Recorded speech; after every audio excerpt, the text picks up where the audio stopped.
Good evening, ladies and gentlemen, and welcome to the January 16th, 2013 Pittsburgh Board of Public Education Special Legislative Meeting. Would everyone please rise so that we can salute the flag? I pledge allegiance to the flag of the United States of America and to the republic for which it stands, one nation, under God, indivisible, with liberty and justice for all.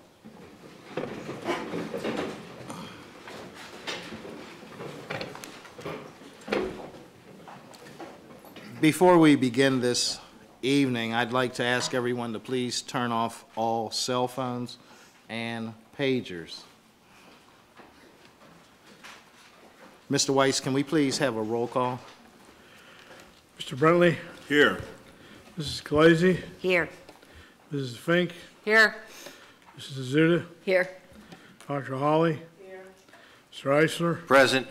Mr. McCray? Here. Mr. Sumter? Present.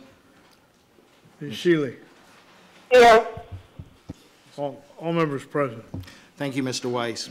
We have the report on the Committee on Education, which consists of two resolutions. There will be one vote for the entire report. First, I will read both of the resolutions, and then I will ask for a motion to approve the entire report. The first resolution on this evening's Education Committee report is the approval of a grant to support the district's project envisioning a 21st century educational delivery model. Now, therefore, be it resolved that the Board of Directors of the School District of Pittsburgh authorize its proper officers to accept a grant from the Fund for Excellence in the amount of $1.2 million in order to support the district's costs associated with the engagement of a consulting firm that will provide technical assistance for the district's process of envisioning a 21st century educational delivery model. The funding period is from January 17th, 2013 to January 31st, 2014. The second resolution on this evening's Education Committee report is the approval of a firm to support the district's project envisioning 21st century educational delivery model. Now, therefore, be it resolved that the Board of Directors of the School District of Pittsburgh authorize its proper officers to enter into a contract with FSG to provide expertise and technical assistance for the district's process of envisioning a 21st century educational delivery model. The firm will help with the organization, development, and implementation of a large-scale visioning and strategic planning process that will enable the district to significantly improve academic outcomes for all students and ensure long-term fiscal sustainability while focusing on the key changes that will be necessary to become a 21st century school district that is highly attractive to families in an increasingly competitive environment. Further resolved, by fall of 2013, FSG will deliver a sequenced roadmap, timeline, and financial modeling for implementation of a new 21st century educational delivery model over the next 3 to 5 years that will lead the district towards its established goals and are in line with our fiscal realities. In addition, FSG will provide implementation support to the district in 2014 and 2015. The operating period shall be from January 17, 2013 through August 31, 2015. The total contract amount shall not exceed $2.4 million, where $1.2 million will come from the Fund for Excellence account line of 1000-12U-2819-330, and where the remaining $1.2 million will come from the Bill and Melinda Gates Foundation account line of 1311-16N-2819-330. Is there a motion to approve this evening's Education Committee report? Second. Moved by Sherry Hazuda and second by Mr. Bill Eisler. Are there any questions or discussions at this time on the two resolutions on this evening's Education Committee report? We'll start off with Mr. Brentley. Yes, just a couple questions. Dr. Lane, can you tell me where's this FSG located? Their office is in Seattle, Washington, Mr. Brentley. Okay. Was it recommended by the Gates to use this company No, it was not. Okay, was it a process that we put out a bid for proposals or put out an offer for proposals from other agencies as well? Yes, we did. We sent out a request for proposals in September of 2012, and we did receive other proposals. Okay. Have we looked into local agencies and organizations who have the capacity to provide this service? Let me say it another way. Before we put out the request for proposals, what did we do, or what did you do as a staff to kind of cut the cost down? Have you or did you ever consider reaching out to individuals or agencies here with national notoriety and their ability to do these kinds of services here? Mr. Brentley, the process we used was to develop what we needed and then send that out as broadly and as widely as we could to get proposals from individuals here in, within the area or outside. And we also opened the opportunity for organizations that were smaller, and who could not perhaps do the whole thing themselves to partner with agencies so that they could form a partnership, and we would accept proposals that were submitted from partners. And in fact, the one that we're recommending to you this evening is a partnership. What, a partnership with who? Yeah, it is a partnership between FSG and Bellwether Education. And they are local? Well, no, they're not local either. I didn't mean to imply that they were, but I guess the point I was trying to make was what we tried to do was just put it out as widely and broadly as we could and consider anyone who wanted to submit something. Okay. Well, Doctor, I think I've shared with you many times, and I want to say thank you for reaching out over the weekend, but I think I'm getting to a point now where I know often my comments or concerns are not as braced as much as others, but I'll continue to beat the same drum in terms of local talent that we have in this great city, from the University of Pittsburgh's to the CMUs, to the Chatham colleges, to the different other agencies and organizations who provide some of the services that were read in this resolution here. And it just continues to baffle me that we as a district, that we don't look locally first.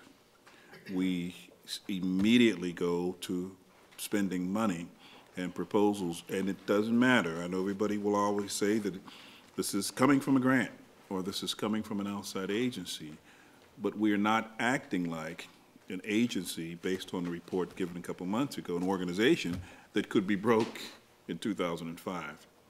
And so I cannot support it. I will not support it.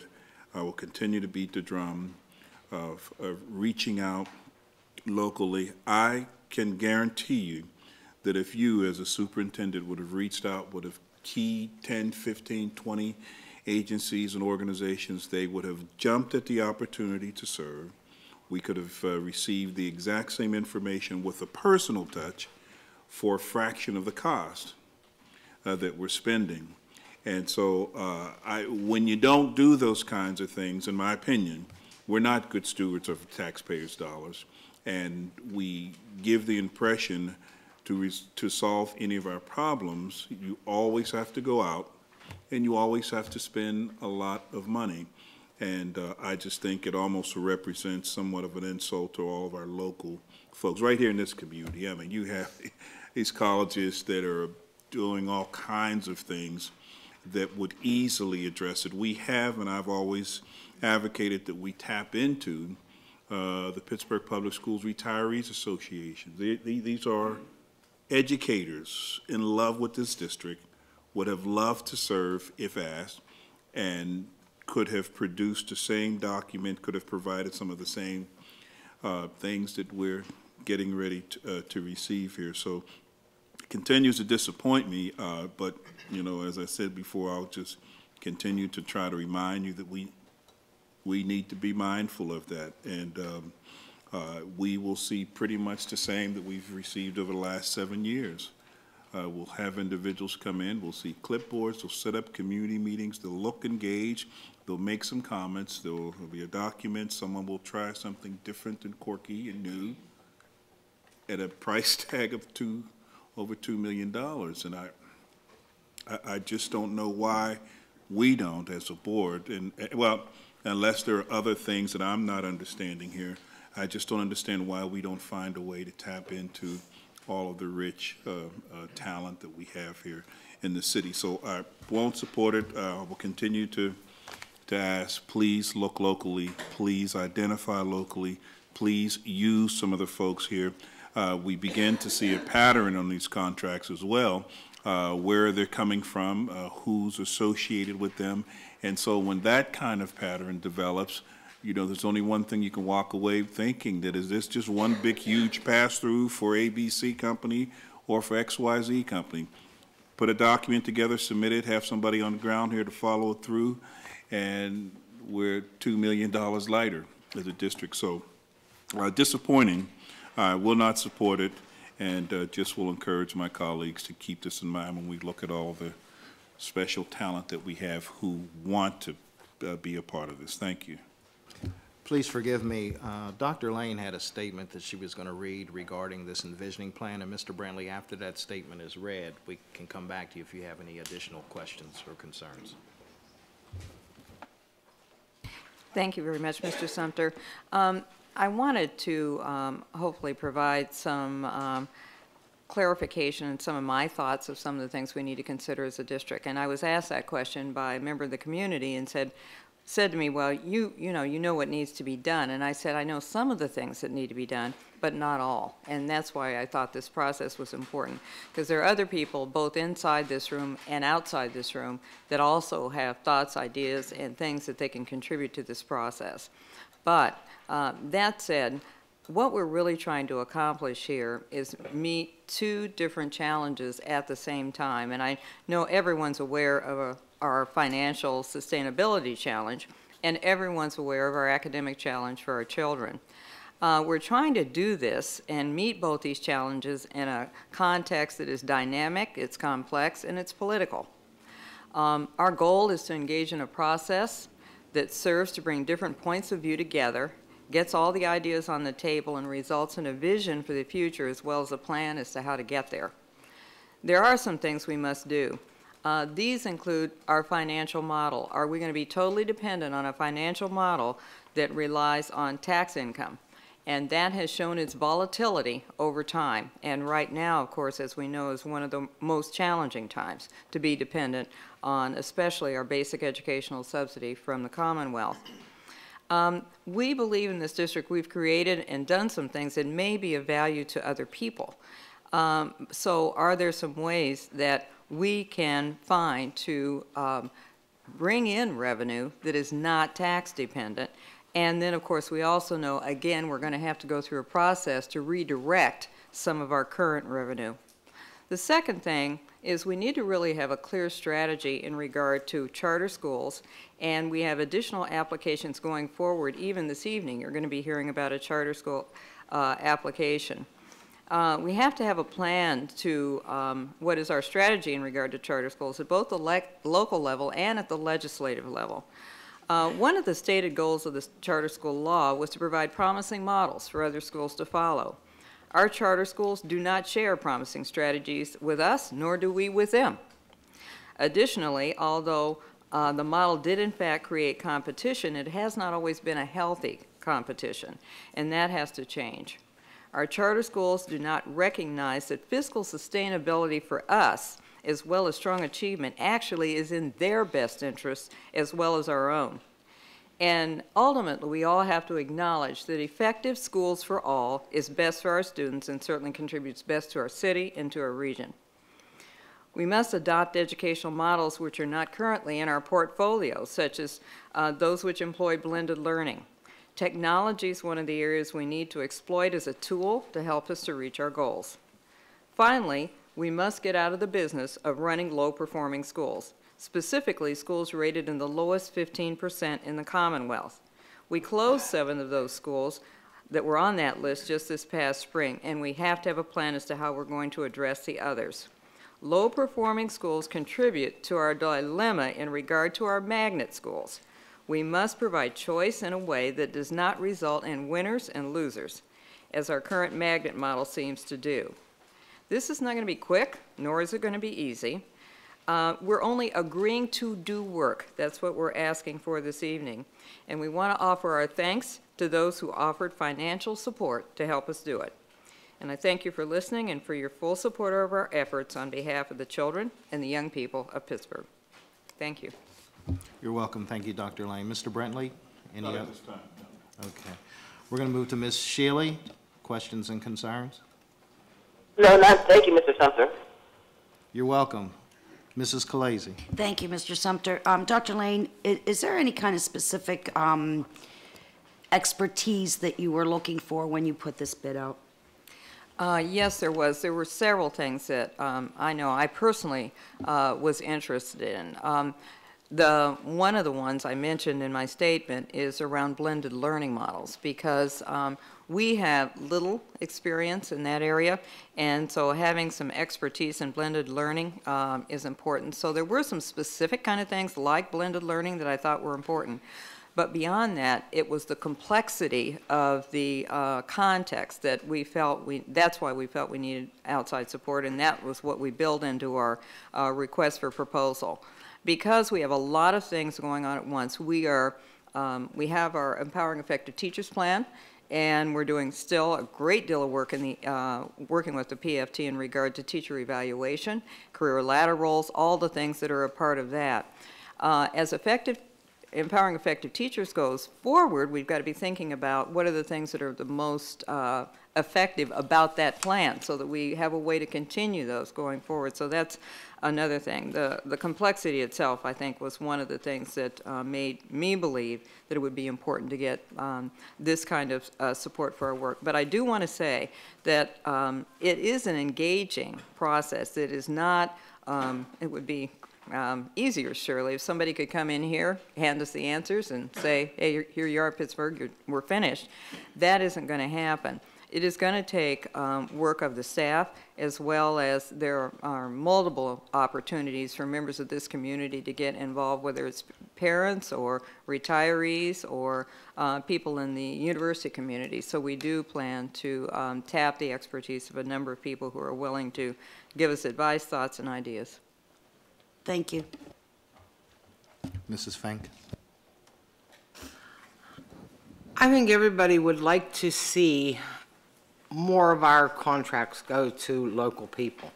However, if people felt that they had the expertise and could guide us with the requirements of the RFP, they surely would have come forward and bid. So I don't think that there was any conscious effort not to have local firms do this work, but rather to pick the best firm to do this work. We must give the children and the future of education in Pittsburgh the best we can give them, and I think that's what this RFP showed. Mrs. Azuda. Thank you, Mr. Sumter. I'm not sure if this question's for Dr. Lane or Mr. Weiss, but from reading this proposal, for lack of a better word, that we were provided, 56 pages, in reading it, it's quite clear that both FSG and Bellwether will be contributing to the process, and yet our, these only mention FSG. Yeah. They don't mention Bellwether. Yeah, and Mr. Weiss, you can respond if you like, but as I understand it, the contract is actually with FSG. They subcontract with Bellwether, so we do not have a direct contract with Bellwether. That's what you're being asked to approve is with FSG. Okay, thank you. Thank you, Mr. Sumter. You're welcome, Mrs. Azuda. Ms. Holly. Yes, I have a couple of questions. I first want to thank the donors for working with the district and actually giving us the funds to do this project if the board so approves it. But I do have several questions for you, Dr. Lane, or whomever wants to answer the question. I need to know a little bit about the organization. I would have asked the same question as Mr. Brentley as to where they are from. I found out that they were from, thank you, from Seattle. You told me that when I talked to you last week. How much experience does this company have actually working with school districts? We did explore this, and there are several districts that these organizations have worked with, New Haven, Connecticut did some work with the new schools in Chicago, also did work with the Seattle Public Schools, to name several. And the projects haven't been all the same. Clearly, not everyone is doing the exact same project we're doing, but they have had significant work with districts that are our size and bigger. Okay, so with that, what type of success rate did the company actually have in doing the kind of work that we want done that you want to have done in the school district? As I said, the projects they have done don't all match up exactly, so I wouldn't pretend to you that everybody that they work with has done the same project we've done. That's not the case. There are different projects that have been done with different organizations. But based on the reference information and checking that we did, the districts they worked with felt positive about how they responded to their particular project. And that's what we're seeking. We're not asking for them to take work that they did some other school district and see if we can kind of plaster it on us, because I frankly don't believe that works very often, very well. But the process they use to learn about the context of the district, our needs, and some of the things that are going well for us, some of the things that have been more challenging, those are the kind of things I look for. People that listen before they think they have an answer. And that was clear. I think that they do bring ideas to the table that perhaps some of those we may not have come up with ourselves, which I think is also important.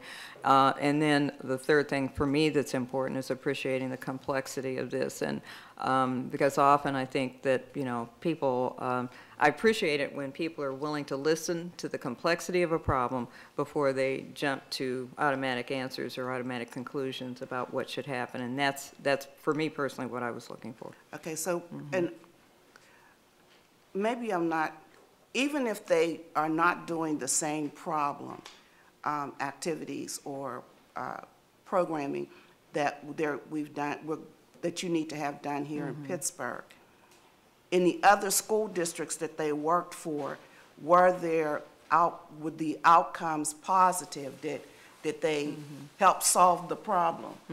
And that's what I need to know. Well, the one that I've had direct contact with is, because we were there, they did some work with the agreement, kind of the partnership agreement between Houston ISD and YesPrep. And of course, because we visited YesPrep, we had a little bit of a feel for how that worked together. So at least from, you know, my view of what I saw when we were there, I saw that as certainly a successful outcome for the students that were engaged and involved in that program. So that would be an example, I would say. And I know that, and I don't know if Kate's here, she has something she wants to add, because I know she talked again to New Haven today. She's not here? Okay.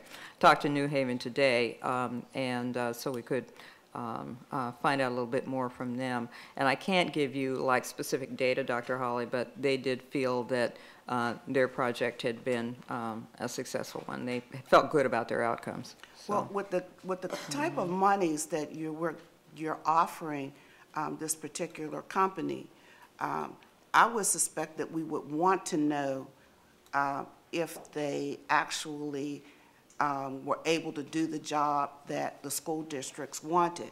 And YesPrep, even though it was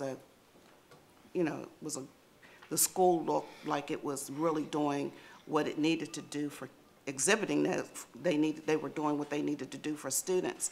I just want to be real careful and cautious. You know, YesPrep is a charter school. It wasn't. I understand. The Houston Public Schools. I understand. So, you know, it's separate. So now that we went through FSG, no, let me go back to FSG. Do any of the people there, are they educators? The people, some there are, some have an educational background, some have worked in, and I can think of a specific individual, and I can't call the name, but did actually work as an employee in the Seattle Public Schools. And so, yeah, there is some educational background there. Some of the members of both companies, I believe, but not, they're not a group of educators that have formed these companies. So I wouldn't want you to think these are a group of teachers or principals that have formed the companies, but there are individuals who have been employees in school districts. And that's what I was concerned about. I'm not saying necessarily that they would have to be teachers or administrators. At least I would hope that some of them would be. But I would like to know if some of them actually worked as chief of finance, human resources in a school district, not in a company, but did they actually work in a school district, and do they actually know what is needed in a school district to make it viable? So we don't have that, we don't know that information. No, as I said, I can, in reading bios, I can think of one specifically that I know was an employee in a school district, and I think was not the chief operating officer, but worked directly with the chief operating officer in that particular school district.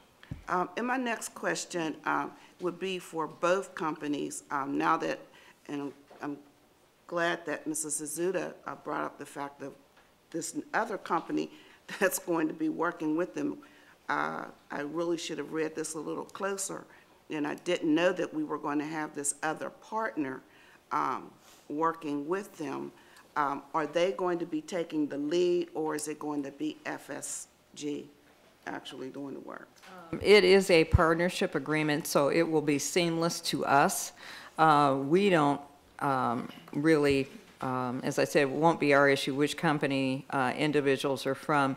The partnership agreement is between the two of them, and how they divide the effort between the two of them will be, as I said, theirs to deal with. But it will be seamless to us. It's not like we're going to have to deal with two different companies. We won't. Okay. Now, as we always do under a consultant contract, we usually have on this top part of this an individual company, minority, non-minority, male, female. Where do they fit in terms of diversity? We did ask that question, and they they told us that they have it's a female, 64%, and 9% underrepresented minority groups. But the team that will be in Pittsburgh is racially mixed. So do you know who the team would actually be that would be coming to Pittsburgh? Yes, we do have names of what the people they're contemplating sending to us, but we were very specific about the fact that we needed diversity on our team. Okay. But the company isn't diverse? The company is not minority-owned, if that's what you're asking. I'm not talking about is it minority-owned. I just wanted to know if there were minorities actually working for the company. Yes, there are minorities working for them. You're welcome, Dr. Hawley. Mr. Eisler? Thanks, Mr. Sumter. Dr. Lane, I've spoken to you and heard a couple presentations in this, and just a couple questions. And in having gone through some information about the company and some of the places I've worked and some of the responses from people who have worked with them and going through the bios, you feel that they have the necessary qualifications, skills, and abilities that you need to accomplish what you want to accomplish with this particular proposal? Yes, I do, but I will say this. I don't think there's any company that can come in and do this kind of work without the full effort of the client they're working with. And so I wouldn't want to ever leave the impression that somehow we really don't have to do anything. They're going to come in here and do all the work, because that's not the case at all. So I think that it's going to be very important in any partnership, and that's what this really is, in any partnership, that we're very clear about expectations, there's clear communication, And in the conversations I've had with them at this point, I believe that they understand that as well, that it takes work to let somebody help you, frankly. And I think that they understand that, and I think we do as well. Thank you. And it seems to me also, you have to sometimes admit it's some things we can't do, or you can't do, or your staff can't do, and it is going to take a team approach to get everybody working together on it. Again, the Fund for Excellence has been a long-time supporter. It's a number of the foundations in the city. We're very, very fortunate to have them. And all my questions have been answered, and I'm satisfied. Thank you, Mr. Sumter. You're welcome, Mr. Osler. Mr. McCray? Just real quick, I wanted to also thank the funders.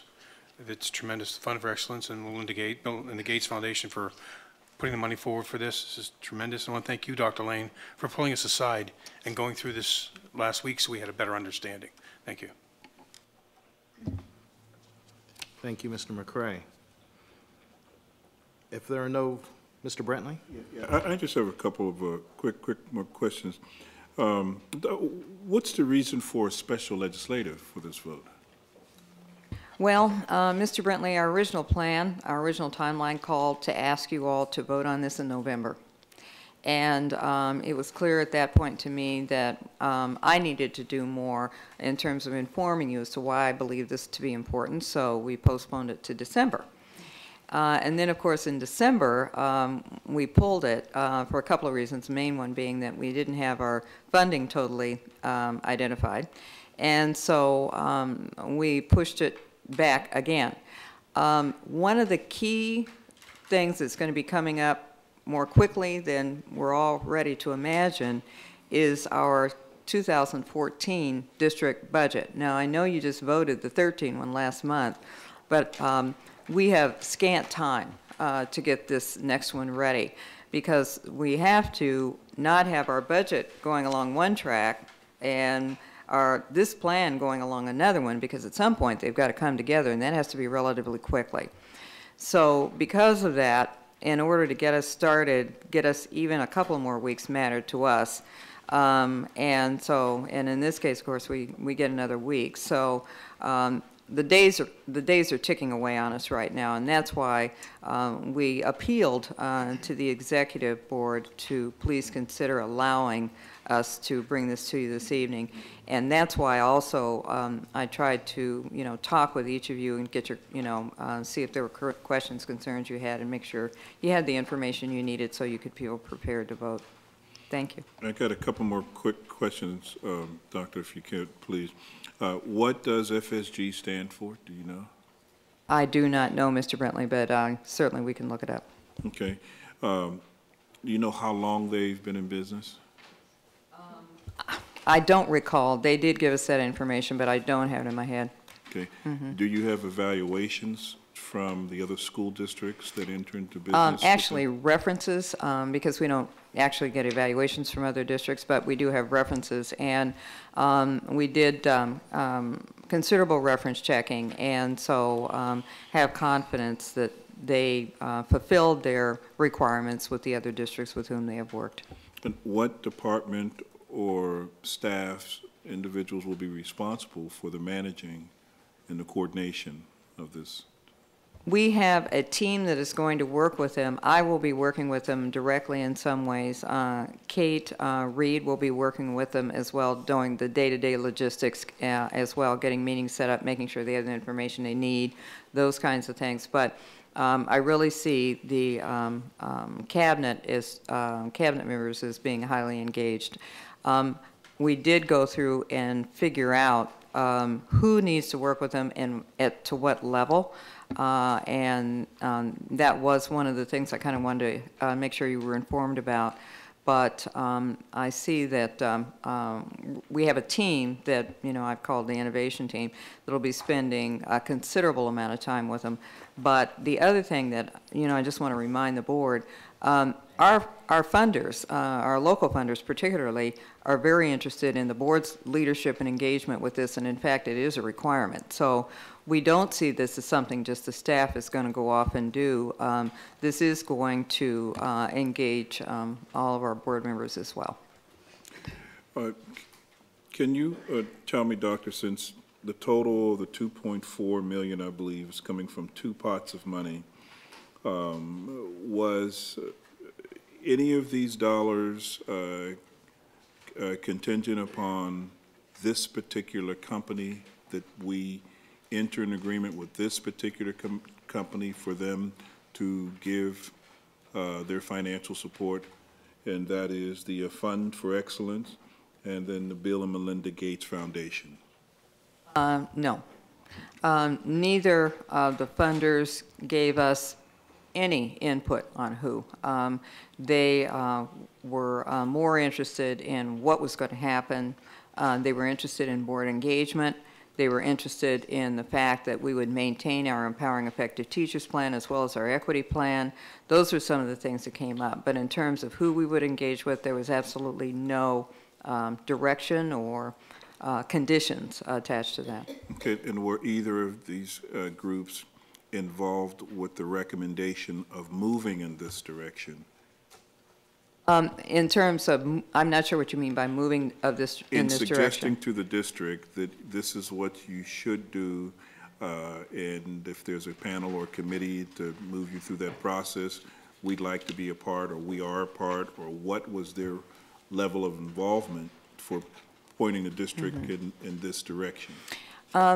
This started actually last April, and it mainly started with me, frankly, because I realized that even with all the work we had done and all the things, all the difficult decisions you as a board had made in regard to our finances, that we haven't solved our financial issue.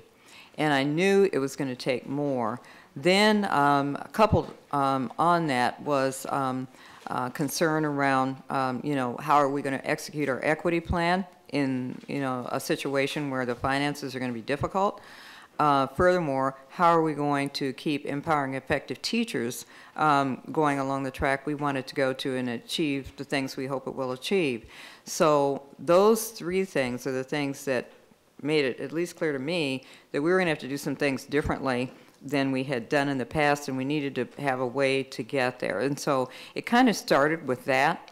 And then in talking with our local foundation partners, they were, I'd say at least at the beginning, interested in what that process might look like. And so we've had multiple meetings with them about thinking about describing the process to them we'd like to use to see if they would be willing to support us in it. And then, of course, we have talked to the Gates Foundation. They are our partner. And again, on our sustainability plan and sustainability model for our Empowering Effective Teachers was a big concern as well. So those are some of the things that kind of led to this. So I'd say it evolved from that. And but I want to be very clear in that nobody came in and said, you have to do this. Nobody came in and said, you have to use this company. We were not dictated to in either of those spaces. Okay. And so just in closing, the final, did they make, either of them, make suggestions on individual companies or agencies to consider or to engage? Not to me. I can't, say what every conversation every person had, but no one approached me from either our local or foundations or from the Gates Foundation about how about this company, take a look at these people, that kind of thing. Some of these companies I had heard of that applied. This particular one I hadn't. I do believe it was and certainly an open process. And I will say that this is, in terms of the proposals we received, this was the least costly. Okay, just the last one. The company will be based in Seattle, but they'll have a team here working. Yeah, the company, their headquarters is in Seattle. Okay. But they will have people that spend good chunks of time here on the ground with us. But one of the things, too, that is different with working with a consultant than it was before is we have some, and I just thought of this today, they didn't propose it, but I thought about the fact that technology actually makes it easier to do this kind of thing as well, because we've got some technology opportunities that if we were doing this 10 years ago, we wouldn't have had. So I think, but I do know we have significant time here on the ground, face-to-face. And in fact, pending your positive consideration of this, we were contacted today about their desire to come and have face-to-face meetings with you all as individuals. Okay. And just finally, Doc, and I just want to make it clear that, you know, regardless of the technology, nothing can beat the local spin and the local flavor that we could have easily added to this process, with CMU being practically across the street, Pitt within walking distance, and all of the other wonderful agencies and organizations. So I just want to make that point clear. The other folks that we've had relationships with, and that is the Gates and as well as the Broad Foundation, where are they headquartered? Gates Foundation is in Seattle. Broad is in, I think they're in Los Angeles. Okay. Thank you. Thank you, Mr. Brentley. If there are no further questions, Mr. Weiss, could we please have a roll call? This is a vote on the report on the Committee on Education. Mr. Brentley? No. Mrs. Khaleesi? Yes. Mrs. Fink? Yes. Mrs. Azuda? Yes. Dr. Holly? No. Mr. Eisler? Yes. Mr. McCray? Yes. Mr. Sumter? Yes. Mrs. Shealy? Yes. Okay, the motion carries 7-2. Mr. Sumter, that completes the agenda. Thank you, Mr. Weiss. There being no further business this evening, do I hear a motion to adjourn from Mr. McCray? Second. Mr. McCray and Mrs. Fink. This meeting, all in favor? Aye. Those opposed? This meeting is adjourned. Sit tight, and we're going to go right into our agenda review.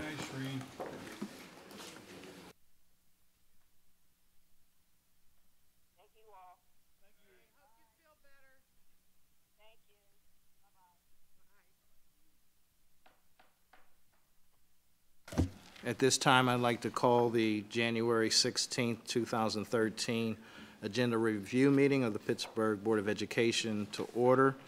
This evening, we're going to begin with the Pittsburgh Mount Oliver Intermediate Unit, and I would ask Ms. Baer if she could just briefly give us a synopsis of the items on the agenda. Yes, thank you, Mr. Sumter. I have before you for the Committee on Education 3 payments authorized for Title II-A for non-public schools, one for St. Edmunds, one for the Diocese of Pittsburgh, and one for Ellis School. Are there any questions in regard to that? Mrs. Azuda? I'm sorry. All right, just a quick question on the one for the Ellis School.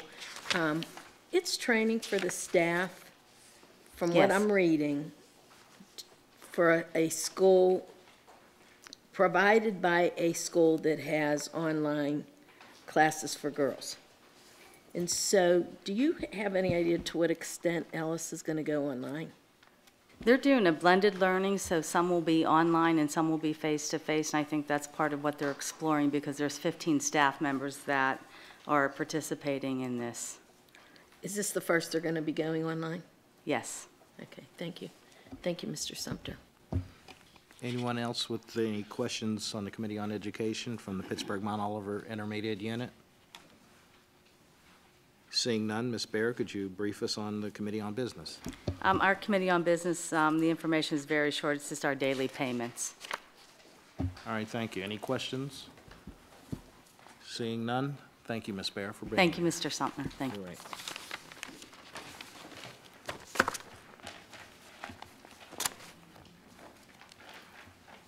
We're going to move now into the Agenda Review Committee on Education for the Pittsburgh Public School District. There are no proposals or grant awards this month. There are 6 items under consultants and contracted services, 12 items under payments authorized, and 18 one, two, three, four, five, 6 items, again, under general authorization, and there may be a couple in the folders that we don't have before us. But this time, I'd like to ask Dr. Lippert if she would give us a synopsis first on the consultants and contracted services section. Starting with the consultants and contracts, we do have 6 items. There are 3 that are renewals.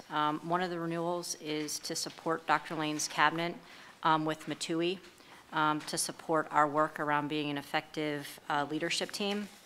We also have a renewal, item number 3, for the CRAE evaluation for Dr. Hobson. CRAE is our culturally responsive arts education. It's in its 4th and final year.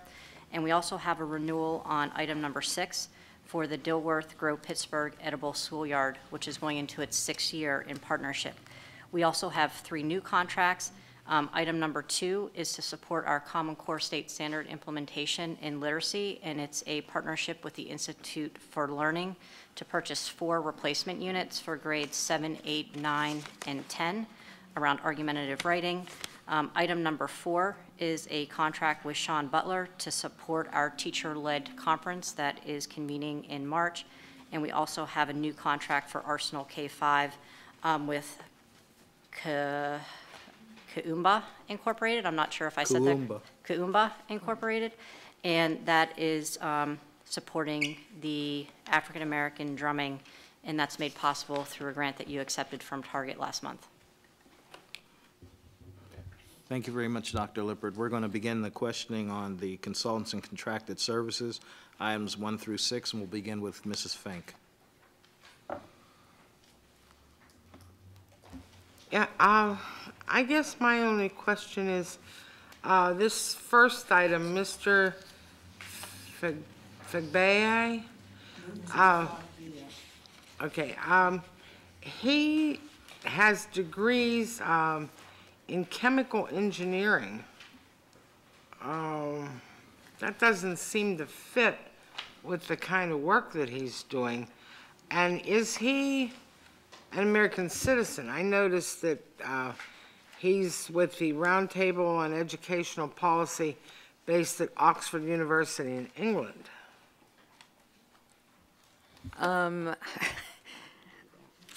Okay.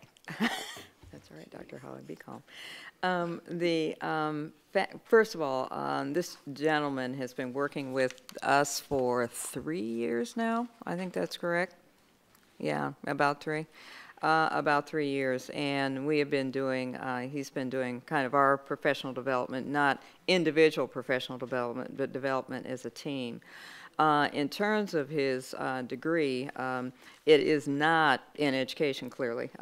However, he has been a part of this company that he works with and for, and has done this in a number of school districts. In fact, I think he's working with at least 3 or 4 districts in Pennsylvania, because we heard about him from here. And so he was recommended to us actually by Dr. Bird Bennett as someone she thought would be good to work with our team, and I think he's certainly proved his worth in that space. Now, his citizenship status I cannot speak to, but I think I can be reasonably sure that he's legally able to work in the United States, which really is the only question, because you don't have to be a U.S. citizen to do that.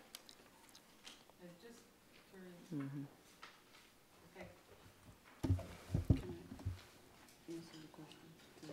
Yes, Dr. Holly, go right ahead. Thank you. Just to make more clarification, Mr.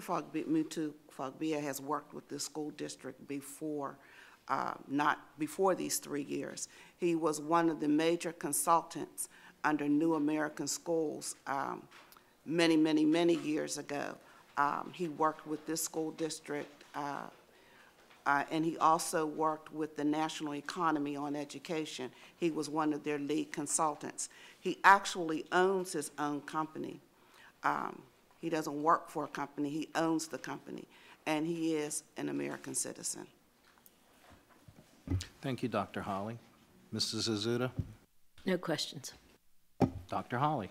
Yes. Going back to Mutu, I was surprised to see that this is an extension of his contract. When did he have a contract before? Because I don't remember. Maybe I wasn't working here. I was working, but not a board member. I think the first contract was before you were a board member, Dr. Hawley, because I'm trying to think when his first contract is. I'll have to look it up because I can't tell you exactly what the date was. But I think it's been at least 2 years that he's been working with the leadership team. So, but there is a prior contract. But if you'd like us to get that date, we can. Okay. I was just wondering when he had actually started working for the school district, because this time I've known him to work throughout the state of Pennsylvania doing work, and of course he worked for the district a long time ago, but I didn't know he was working exactly. What was he doing before that makes this, he's only going to work with central office? In fact, what he has done, he has been providing professional development to the executive cabinet. That's what the work he's been doing. Okay. Number 6, the Grow Pittsburgh Edible School Yard. It is a wonderful, wonderful activity. I just want to put that out for everybody. And at the end of the fall, when they start to actually harvest their vegetables and cook the vegetables outside the school, it's really a wonderful activity.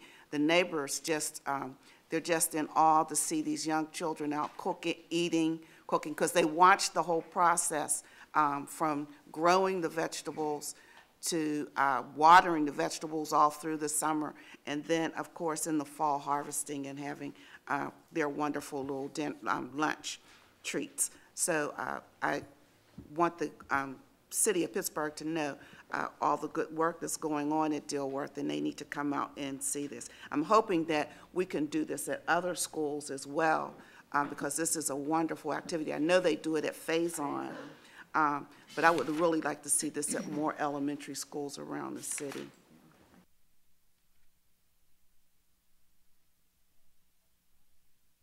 Wrong, there are 4, but we want more.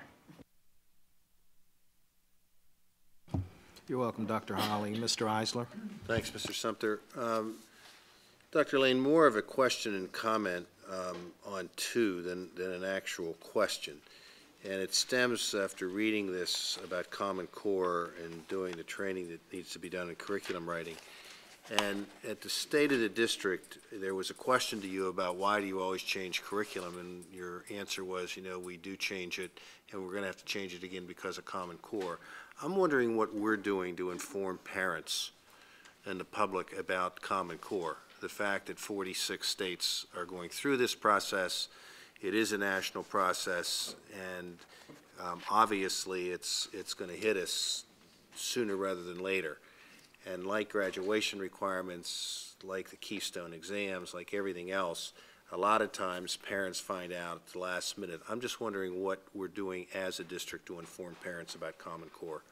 Yeah, thank you, Mr. Eisler. I'm sure Dr. Lippert can add to this, but the thing that came immediately to mind is we've gotten a couple really good website links from Council of the Great City Schools and in regard to Common Core. And so I know that I believe, have put links on our website to those to help parents be better informed.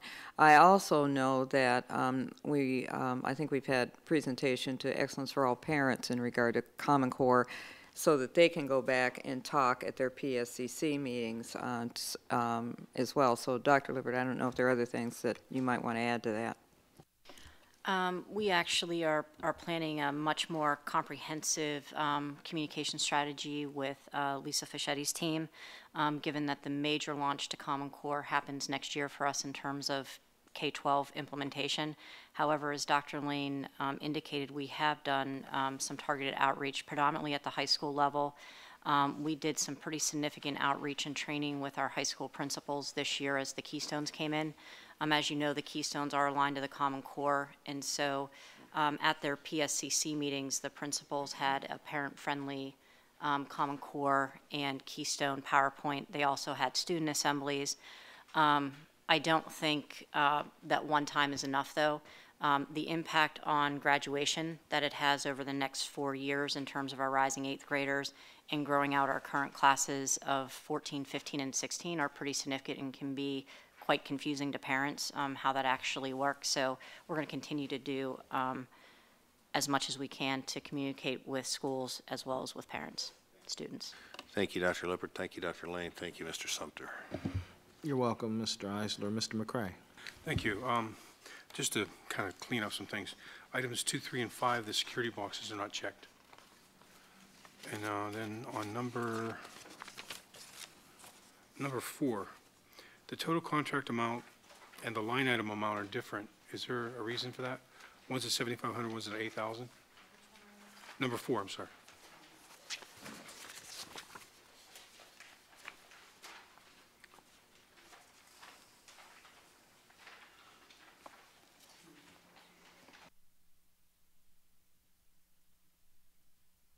Can you restate that?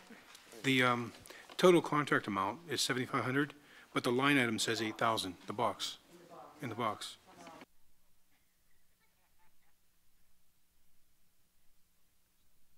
We'll get that corrected. I do apologize about that. I'm going to have to go back and check that because I don't, I'm going to have to confer with. Yeah, I figured it was just an oversight. I just wanted, Yeah, it's an public oversight. record. I'd like to see it clean. Yeah. I don't want to speculate. I'm pretty certain it's 7,500, but we'll verify with the board. Okay, Make sure thank you you. know. Then item number 6, I can't say enough about edible gardenings and everything, but there was one thing came to my mind, and I'm sure they did this. Just reassure me that they've done soil testing for different contaminants, because this is the city, urban environment. Who knows what's in the soils?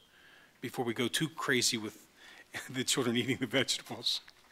Just, if you get a chance, just make sure it's been done. Thank you. Mr. Brantley. Yes, just on number 2, Dr. Lane, for the, we're changing the curriculum again. I just want to encourage you to reach out to some of the individuals who are out there who can possibly kind of help us along the way. And I've often advocated for former educator Dr. McMacken, who practically lives in Harrisburg because she's gone back and forth but monitors this curriculum and the changes and the trends. And it would be wonderful if the staff would reach out so that we can, get the input from local educators and hopefully get a good product or to help staff out if it's possible. Second, I wanted to mention, Dr. Hawley, you talked about this the vegetable gardens, and you say there are 4 schools doing it now? Yes. Well, the best way, in my opinion, to get other schools interested in it is, why can't we engage our top-notch PCTV video crew that's here with us today and do a time-lapse video watching that child take a seed, putting it in the ground, and then speed the process up and let it grow to being nurtured, to being cut down, and then being cooked, and then served to their parents. That's how you sell it. And so it's a suggestion, doctor, and I'll send you a bill for that later. The other thing I just want to mention as just a general statement, and sometimes we do things and we're not mindful of it, but I want to just share this for us to keep this in mind when we're trying to get the best possible service providers. There were questions just raised about number 1, and we immediately raised questions about their credibility and if they were citizens, et cetera. But just minutes before that, we voted on a contract of $2 million. The names of those individuals associated with it were unseen. And we never questioned if they were citizens or questioned their background or if their resume matched what they're doing. And we were able to do it just with a real simple ease.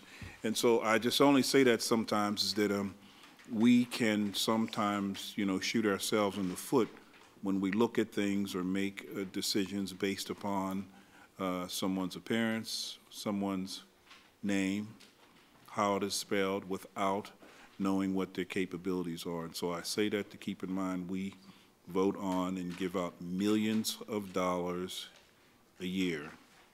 And we should be looking for the best service provider, regardless of what he or she may look like, regardless of what or how different their names may be. So I just say that for us to keep that in mind as we move forward during these tough times. Thank you. Ms. Clazy, no comments? Yes, Ms. Fink. I just wanted to say that in addition to the 4 schools that are doing the gardens, the First Lady of our country, Michelle Obama, has been setting a very good example with a garden at the White House, and she has children from some of the schools come and help with that, and that certainly should get people's interest going all around the country with home growing your own vegetables. And in doing some historical research, I came across a victory garden for World War I at Miller School. And the little girls had their high button shoes on, and the little boys had their knickers and high knee socks. And they were planting a victory garden. And this was probably, I don't know, 1914 or 15. And so this is something that has been a Pittsburgh tradition. And certainly any school that has a little plot that would lend itself to this purpose, I think it would be a great idea to get them involved as perhaps part of the science curriculum, because that's very, very much what you study in biology. So.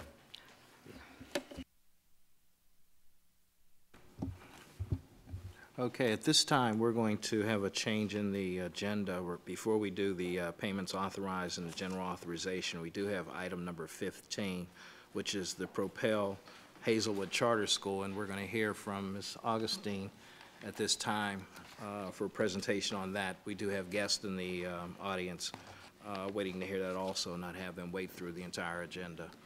Ms. Augustine? Thank you.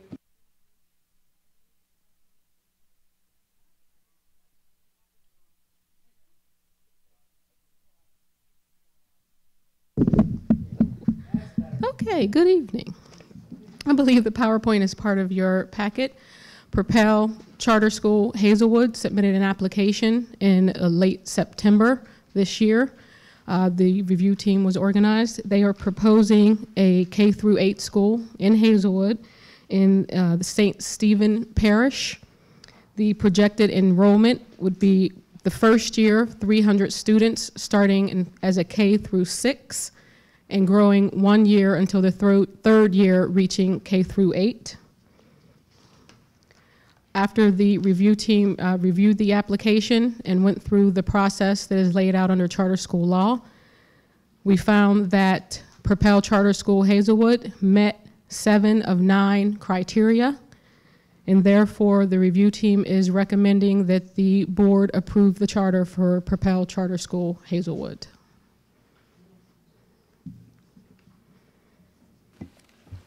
Yes, we'll begin with Mrs. Azuda. Questions?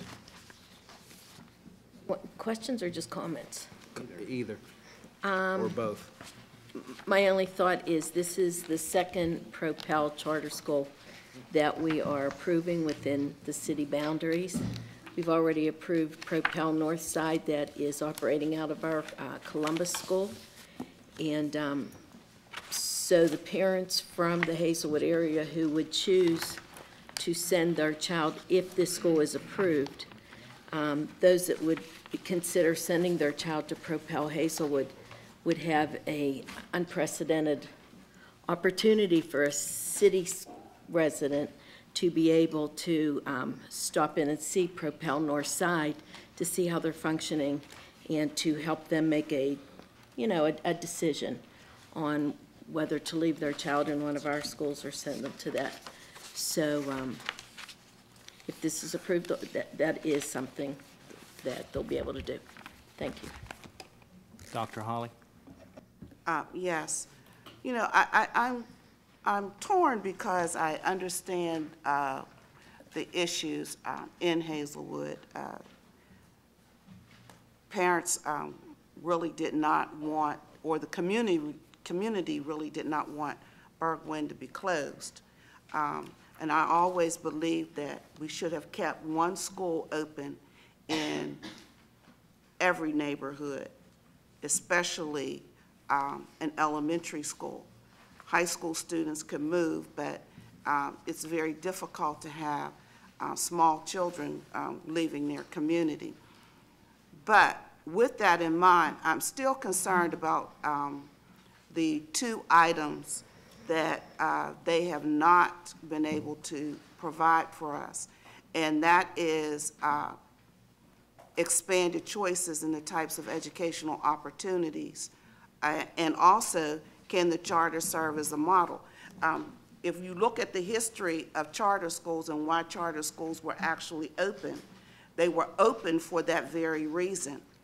The other items, the other 7 items, are really an item that you would see for any school. But we wanted to see something that was very different.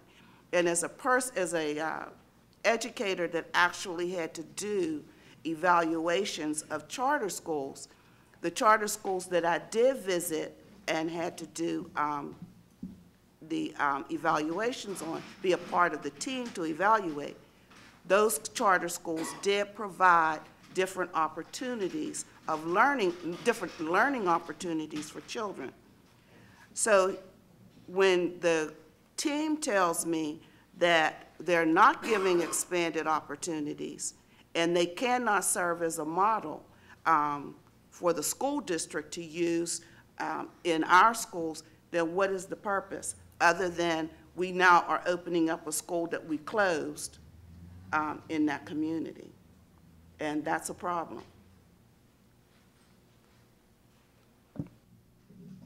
Thank you, Dr. Holly. Mr. Eisler? Thank you, Mr. Sumter. Dr. Holly, I couldn't agree more with you. I thought the concept of the charter law was to innovate and then get the district to adapt and adopt. So I'm a little surprised about this too. And I don't know if the charter organization wants to supply us with any information that they may disagree with the team, but it would seem to me that, and again, I want to go to the initial concepts of charter. Unless I'm mistaken, charters were supposed to be able to supply to the district, the family, the children, programs that the regular school district or schools were not supplying and not doing. And if that's not the case, then again, I don't know why we have charter laws. I mean, if there's no innovation going on, that's an issue. That's a problem. So I do think we need a little bit of clarification on that. Unfortunately, and I don't know, Mr. Weiss, if you can comment on this. I know that Mr. Junker from your office, who is one of the legal experts in the state on this, it would be really interesting to hear his opinion of 2 and 9 not being met and what he may think, but you may want to comment yourself. Well, ultimately falls to the board to make a determination. I think the committee has presented you with the information. Certainly if the board determines that the finding that there's a lack of innovation has a significance that has been expressed here, then I think the board has to make the determination it makes. So I'm sure Mr. Junker would say the same thing. Thank you. Thank you, Mr. Sumner. You're welcome, Mr. Eisler. Mr. McCray? Thank you. I agree with my colleagues. I think number 2 and number 9 should be weighted much more heavily than all the other ones on the list. They are the key principles that my understanding of charter schools were supposed to provide. But my question is about the building itself. It used to be an elementary school for the St. Stephen's Parish. Do you know if they have an occupancy permit? Occupancy permit. I know that they have a letter of intent and that's as far as it has gone thus far. Our facilities representative did visit the building. Okay, because they tried to put the kids in a warehouse on the north side, and we kind of fought that one. But as far as occupancy permit and fire evacuation drills having been the fire marshal, I have a different opinion of things. So I just, if I don't see that, I would like to get some information on that before I can vote. Thank you. Thank you, Mr. McCray. Mr. Brentley? Yeah, just a couple of questions. Are there any legal issues with the separation of church and state or church and school, being that it's going to be located in a church? I actually spoke with Mr. Junker about that, and he informed me that only if there were any religious symbols that needed to be removed from the building, but that's it. It's a separate building. Let's see. Did Propel, number one, for the lack of, calling it something different there, Propel, that's on the north side, did they make AYP? They did not. Okay. Are they affiliated with this application here? Yes, they are. Okay. Did your panel or committee take any of that into consideration? No, we are not under charter school law. We have to examine each application in isolation. Okay. Would it have been worth an observation, a suggestion, or a by the way, or a note that they are related and the first applicant is failing? They've failed AYP. Well, I can certainly provide you with the information on Propel North Side. Okay, I understand that, but I mean, I'm thinking about trying to get into the thought process of your committee and your panel for moving forward with a recommendation to accept when there are some of these questions out there. And I'm just trying to see if that ever was part of your conversation or part of the consideration when making this recommendation. We were advised, Max Junker actually attends the meeting that the review team conducts to determine the recommendation. And we were advised, as we were with the Propel North Side application, that we cannot consider any existing Propel school in our deliberation for the recommendation. And Mr. Weiss, that is law? That is law. It's one of the many flaws in the charter law that we have, but that's the law. You need to provide something that we can read to board members concerning that, because it makes absolutely no sense. I'll disagree with you, but we didn't write the law. If you have a failing school, to put kids in another failing school, it's affiliation that's affiliated with that. It just makes no sense. But it would be helpful if you can share that law. So if we need to advocate on a higher level against that, we can do so. Can you tell me those individuals from the community advocating for the school, have you met with or talked with or seen a list of any of those parents? We haven't personally met with or spoken with. The review team attends the public hearing, as well as the petitions that are submitted with the application.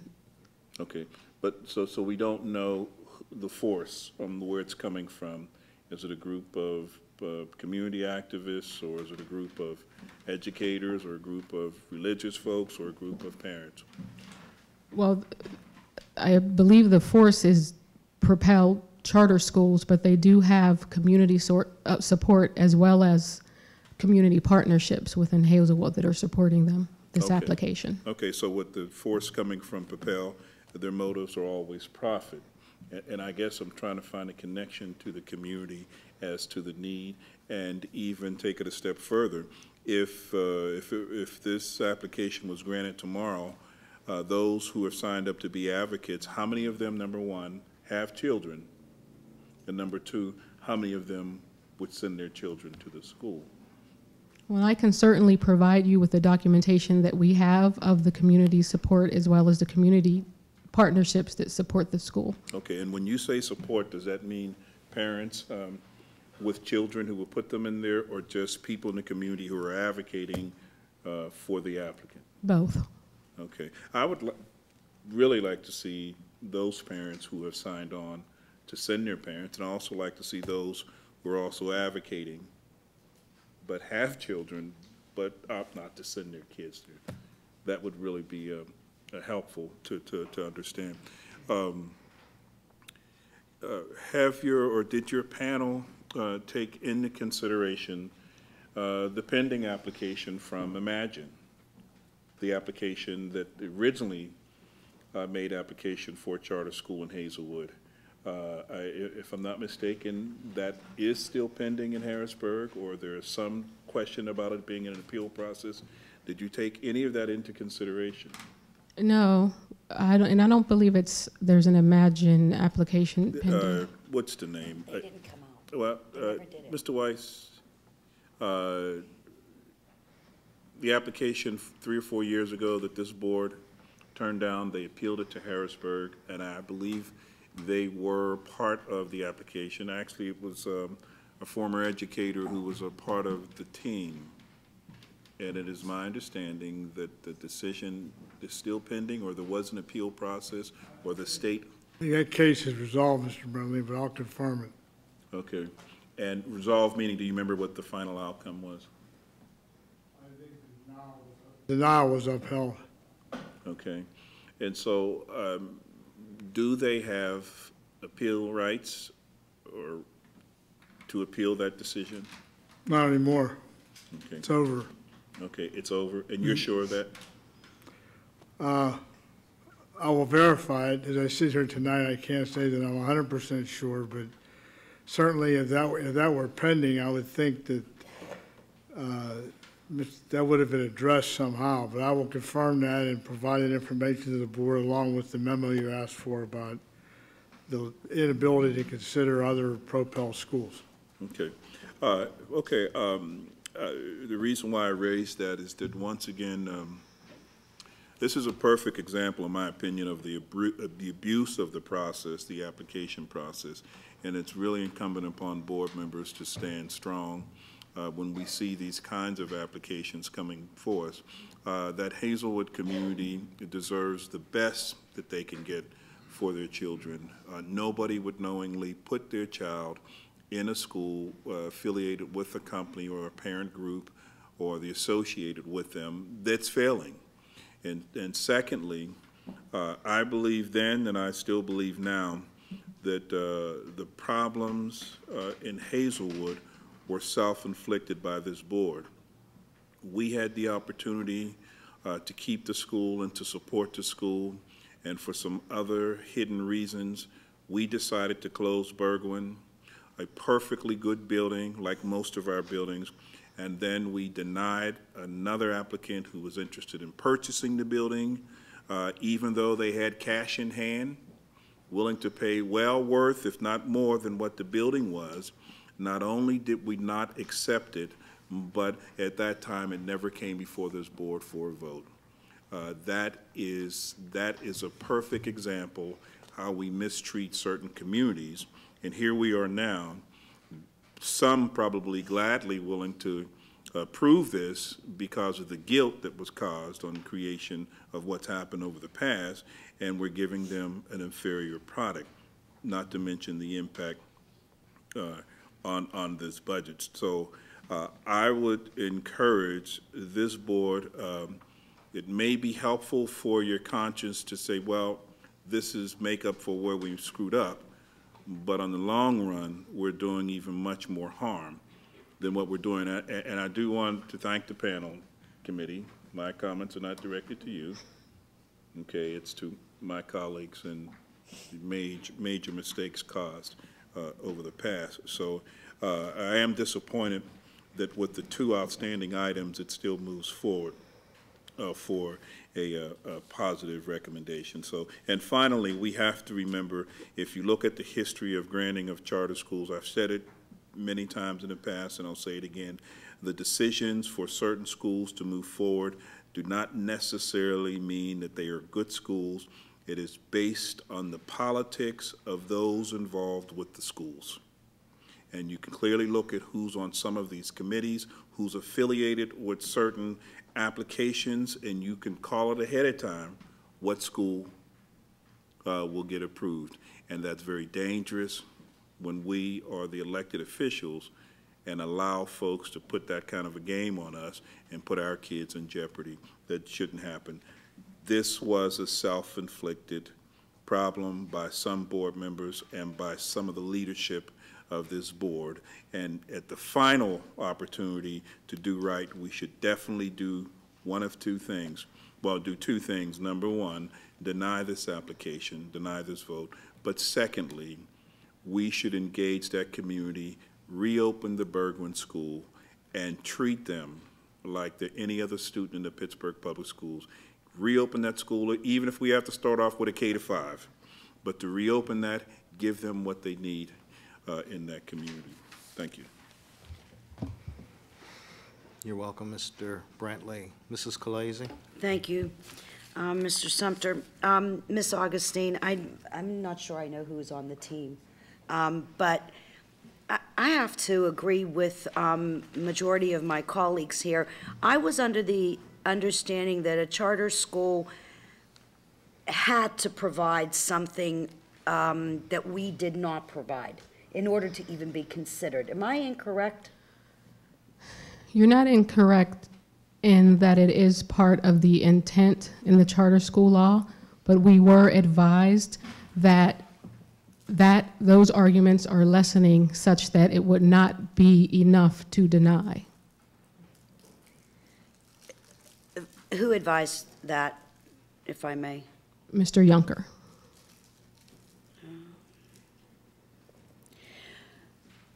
So, if I may ask you then, Mr. Weiss, I'm not sure I understand. What's the point then? If they can open up a charter school for any reason whatsoever and there's nothing, what's the point? I mean, is it me? What you're seeing here and what Ms. Augustine has articulated is the problem that's presented in the current environment with the Charter Appeals Board under this administration meaning the Corbett administration. This is an extremely charter-friendly administration. I mean, charters have a friend in Pennsylvania now, okay? And what he has advised the team as a responsible lawyer is that given the recent decisions of the CAB, the Charter Appeals Board, and the Commonwealth Court, that these factors that have not been addressed adequately in the opinion of the team legally may not rise to the level of being able to deny it. That's his job to give legal advice. I will tell you that all of us who deal with this system have the same opinion. That the appeals board was totally revamped under this governor, and one of the members is a former charter employee. I mean, it's a home game now. Okay, I get it. So, yeah, that doesn't mean we have to approve it, though. That means it can go through the appeal. Just giving you the and reality. let them deal with the consequences of it. Here, Ms. Augustine, outside of those two items, there's a couple of things here that I guess it would be a matter of opinion, and that's what I guess I'm trying to get at, is the opinion of the committee, and I don't want to put you in any position. But, for example, one of the things is, did the charter school have support from the community at the public hearing? Can you provide, and I'm sorry because I was not at the one specific public hearing, I was only at another one. Can you provide, or can you even, if you have it with you, tell us how many people did come to that public hearing? I can get that information for you. I also missed that public hearing. Okay, but I'm going to be a little more specific. And I hate to do this to you, but I'm sure you can get this information. I want to know how many of them were from Hazelwood, because I know that there were quite a few that were not. So that's my concern is Hazelwood. How many residents were of Hazelwood. And I understand what Mr. Brentley's asked you for, which is how many have children that would feed into that school and they choose to do it, and then those that don't. I'm more interested in just knowing those who come from Hazelwood and that number. And then if you can, and I don't know who could provide this piece of information, this is a K-5? K-8.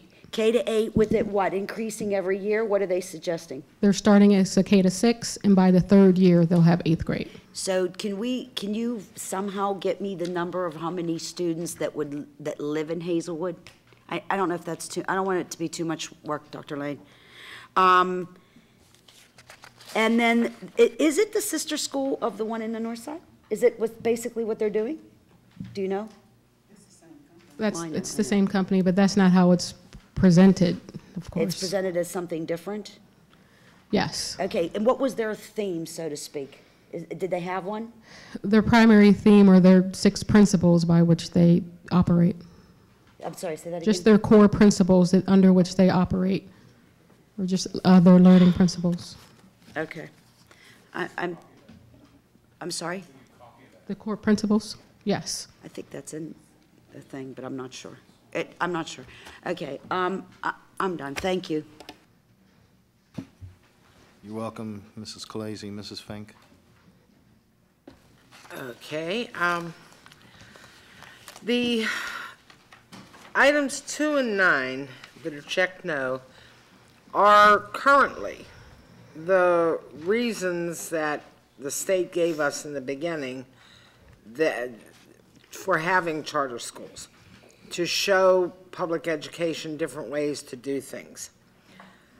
I truly believe that in the case of Propel and other for-profit companies, they no longer fear that they could be or would be denied because of them not having anything original to show us.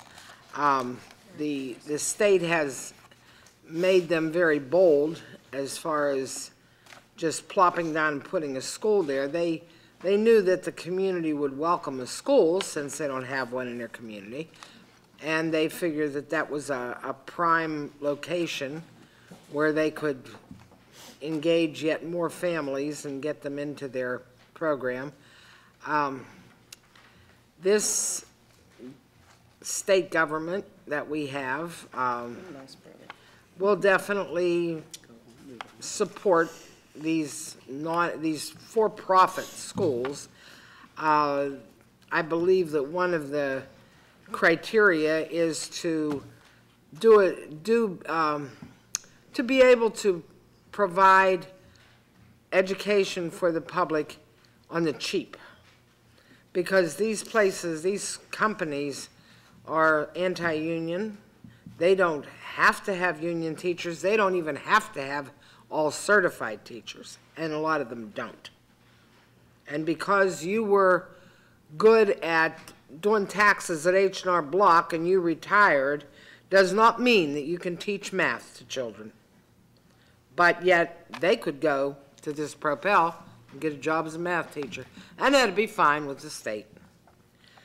So it's cheapening up education, it's breaking unions, it's doing all the things that we in Pennsylvania have always stood against. And this is just a more blatant example. Why should they knock themselves out to try and come up with some different kind of curriculum or some different program when, under Governor Corbett and his group, they don't have to? They don't have to. They're in the driver's seat now. Makes me sick. You won't get... Thank you, Mrs. Fink. Ms. Augustine, one question. How many factors have to be no before the recommendation for disapproval comes forward? We typically have denied when there was a majority no. What question was asked to Mr. Yunker and his specific response regarding items 2 and 9? I actually did ask are these two no's enough to deny or recommend denying the application? And his response was that it was not. Okay, before you mentioned something about it not rising to the level of disapproval, is that a varying degree of judgment or call? Is it subjective, or is it just his advice? Well, he does base his advice on the charter school law, and he does advise us on exactly which criteria. There are some criteria that would be overwhelmingly a reason that we could not approve a charter school. If they did not submit a curriculum to us and we had no idea what curriculum they were using, we would not be able to approve the school. If there were requested materials and resources and items in our application that they did not supply to us, then we would not be able to approve. So he does advise us based on what is in the charter school law that we have to review in any application. I'm going to ask a favor of you, if you could introduce any other of the team members that are here this evening reviewing that, or are you the only one that was on the team? There's one other team member here, which is Megan Murray. Thank you. Any further questions concerning the charter application? Mrs. Khaleesi? Thank you, Mr. Sumter. I just want to go back a second, and I apologize, I forgot when I was speaking before.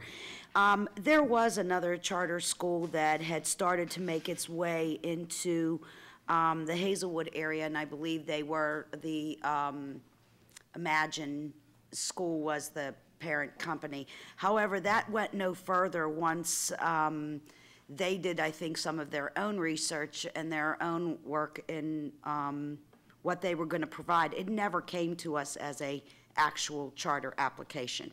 It never came down that road. It never made it here. Mr. Brentley. Thank you, Ms. Khaleesi. I just want to mention, I don't want to really get involved with the Imagine. I have a difference of opinion on how that application was handled, how this board handled it when we identified certain individuals, which we often are hostile towards, and that they just caught pure hell going through the process from wanting to purchase the building, which never came before the board for a vote. We had to read about it in the paper to find out it was withheld from the board, cash in hand, along with some other procedural things. So that's in the past, and I think we have a wonderful opportunity to make a clear statement for the community on that major mistake made. But Ms. Oxley, I just want to ask you a question. Propel is a for-profit charter school, correct? Not that we are aware of. Charter schools are not I permitted to be for profit. Okay, tell me what they are. What are they considered to be? They're considered nonprofit. Yes, Really a they are. nonprofit. Legally, okay. So Propel runs by a board of directors? Yes. Okay. The board of directors from the failing Propel on the north side, were they or are they the same board of directors that submitted the application for the Hazelwood? I actually don't recall. I will have to double check that and let you know. Okay. Were any of the employees affiliated with the Northside Propel School listed as service providers for this school? For instance, their financial person, would he or she be doing the financial work here? Their education person, would they be doing the same, et cetera? Yes, the higher level administrators are the same. Okay. Okay.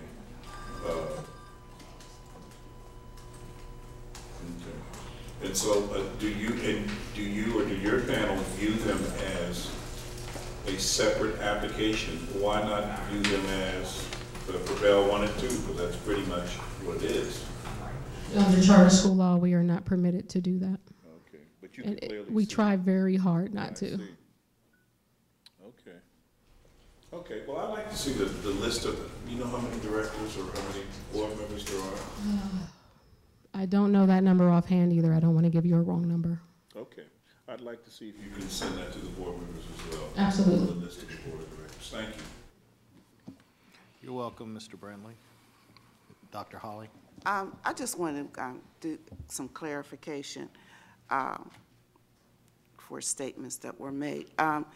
The charter school law does say that the charter school can have a percentage of their teachers to be not certified.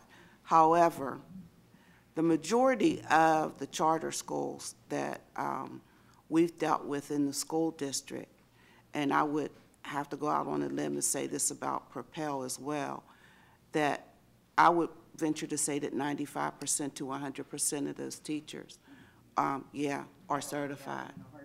No, they are. I mean, when we do, they can have, well, okay, if I'm wrong, then I'm wrong. But I'm saying from what I've seen, they were all certified. So I just want to just put that, out front. They don't have to be, but the majority of them are. So I just wanted to make that very clear. And my objection to it basically is because the district should have never closed Bergwin to begin with. It was a school that was starting to do well under the new principal that they had placed there.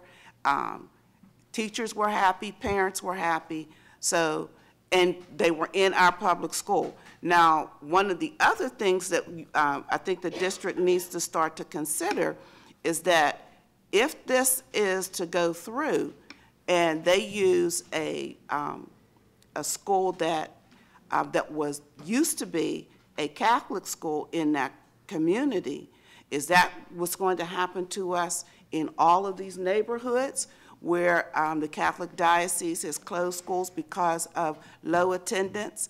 Will a charter school be able to come in and pull those students back and open up those schools? I mean, those are things that actually we have to start thinking about, as well as, I have to say to Propel, you're going to need to do 2 and 9 in order to get a vote from me. I need to see that you're going to offer something very different than what the school district is offering, and that it's working.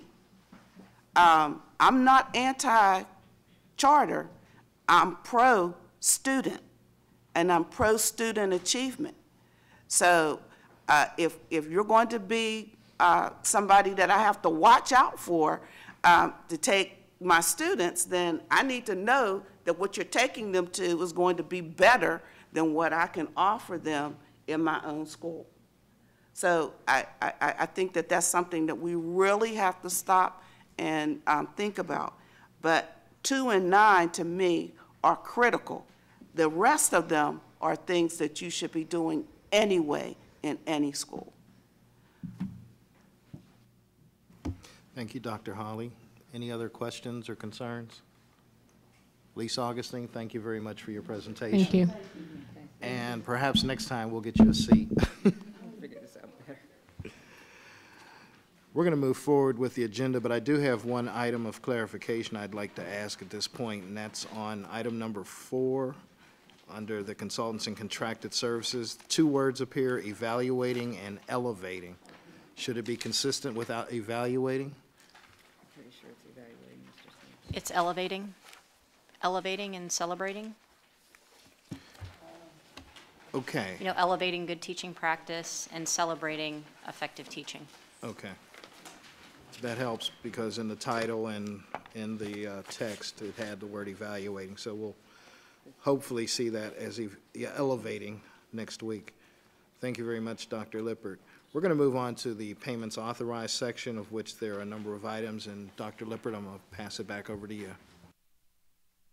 Sure, we have a couple clerical items in this section. We actually have 7 tabs, number 7 through number 12A, and I'll go through the clerical items as I go through the individual numbers. We actually have 3 annual tabs. The first is item 7, and that's asking for your support of our Early Childhood Fatherhood and Male Initiative Committee to support their spring activities. Item number 8 is asking for your support for our historical Black College Tour, sponsored by NEED and Omega Psi-Phi. I do have a change on this item, so if we could flip to the, your board summary, it would be on page number 4. We actually had an increase. We had an additional student added at UPrep, and therefore the cost is going to be increased. So if you go down to the total amount shall not exceed $43,600, the new amount is $44,200. I'll repeat it again, $44,200. And you see 2 account lines listed. The account line that actually increased was the 4024 20J 1190 599. It's the second one listed. It goes from $3,600 to $4,200. And you have a chart in the back of the actual board tab. It's not included in the summary here, but there's an additional student that's actually added to UPrep. So I believe the number is going from 6 to 7. Okay, proceeding. Number 9 is another annual tab, and that's asking for your support for our regular SAT exams for our juniors. And then we have the remaining items are new items. Number 10 is asking for your support for a consultant from College Quest to work with our counselors and our CAS facilitators. This is actually exciting to provide training to them on current trends in college admissions, helping counselors work with students around timelines and processes, and navigating that difficult process, as well as matching students to schools. So we're excited about that possibility. Item number 11, I want to talk about this one too. We're excited. We're asking for your support to bring in Dr. Teresa Perry. If you have not heard of her name before, she's one of the principal authors of Young, Black, and Gifted, and we're asking her to work with some of our key curriculum writers, our CRAE schools, our CRAE artists, some of our Beacon School staff, to really work on enhancing some of the principles of culturally responsive arts education. For those of you that know critical race theory, the focus here is on the counter-narrative. So we're actually excited about this in supporting our district racial equity work. Item number 12 is a companion tab to the Elevating and Celebrating Teacher Effectiveness Conference, and that's actually supporting the conference location. And I'm going to take you to your purple folder. You were already in it at one point, so if you can go back to it, you should have a blue. It's the only item that's blue. It's labeled 12A. We apologize for the walk-on. However, this is another great opportunity for our students, and this is actually supporting a high school credit recovery program for the second semester of this school year. And that concludes the summary. Thank you very much, Dr. Lippert. We're going to begin the questions and concerns and start with Dr. Hawley.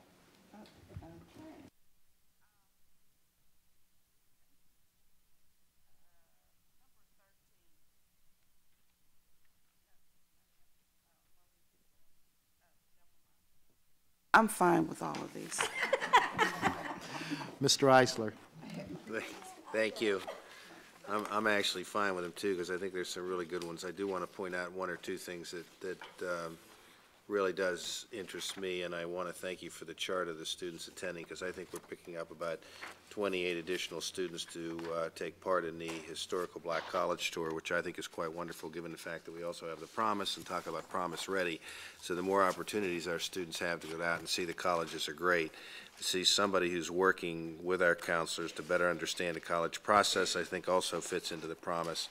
And as always, I think the ability to support students financially for the SAT exam is incredibly important. I think not to take it because of financial reasons is not a reason to take it. So I think that's great. So this is another wonderful option, and also the credit recovery so that we can see as many students graduate as possible is quite wonderful. Thank you, Mr. Sumter. You're welcome, Mr. Eisler. Mr. McCray. He's a tough act to follow. I have no questions. Mr. Brentley. Yes, for number 10, it's Eva Gelman, who's going to be working with students on college readiness. can you please make sure that they add in there teaching or talking to our students concerning college travel and college packing? What not to take and what you really need.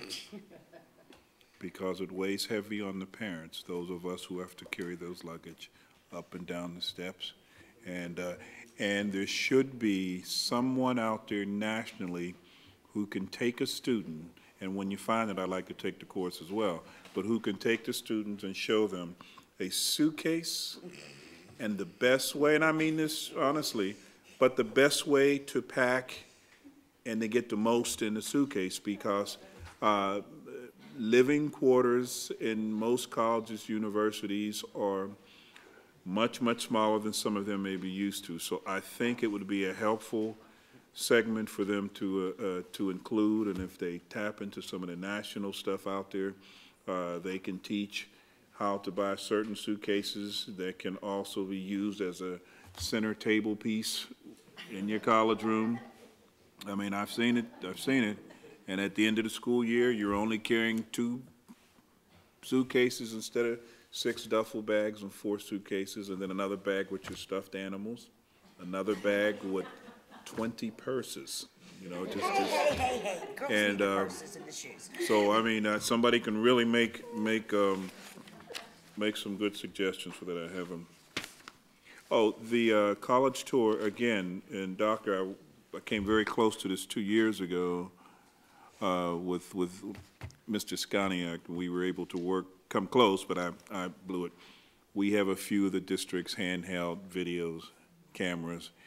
These kids, for the most part, are stepping on some of the most historic land in this country.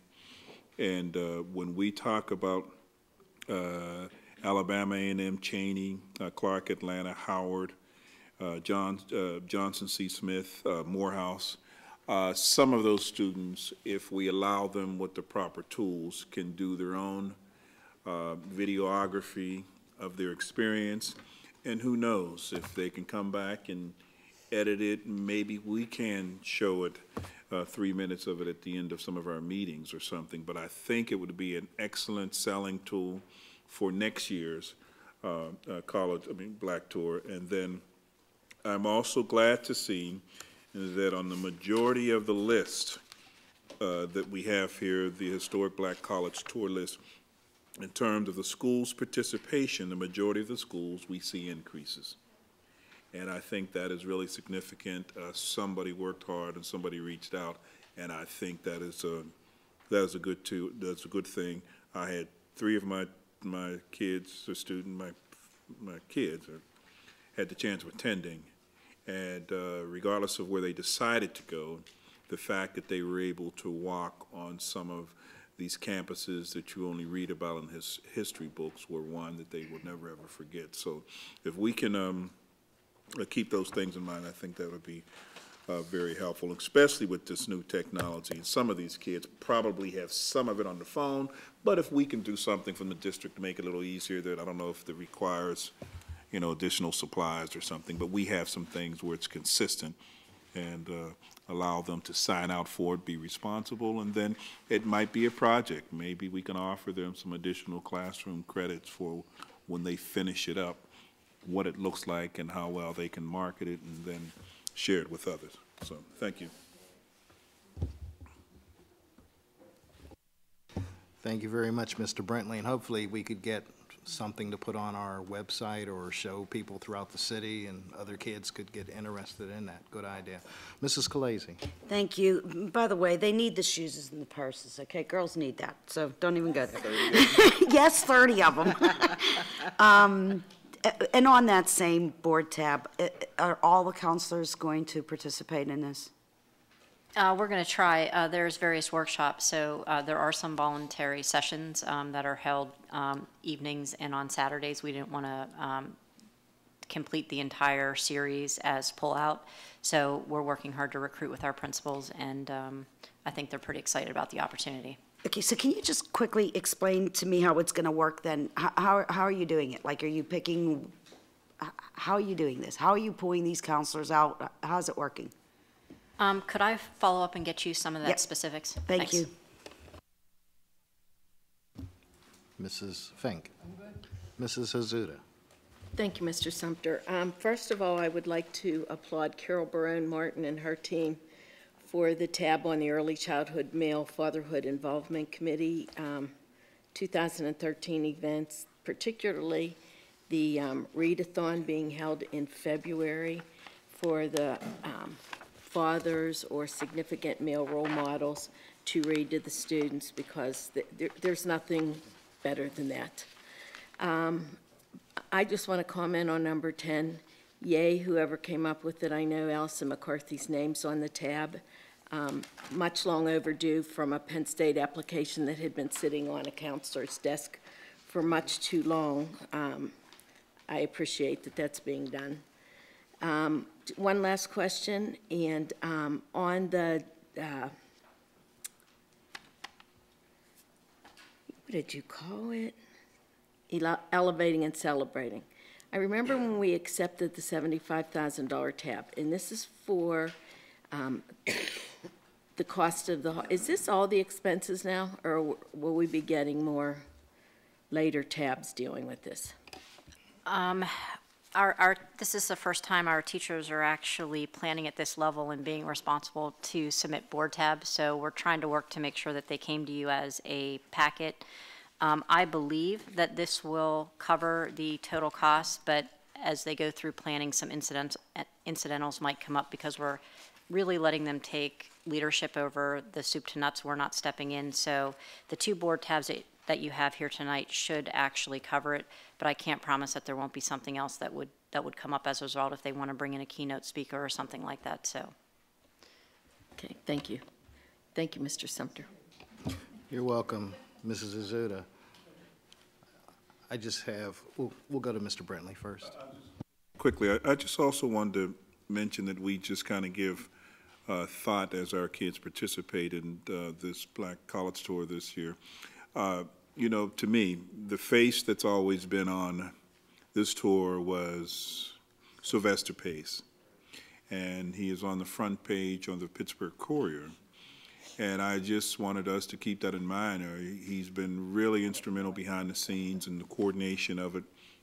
Very, very active with the Omega Psi Phi fraternity.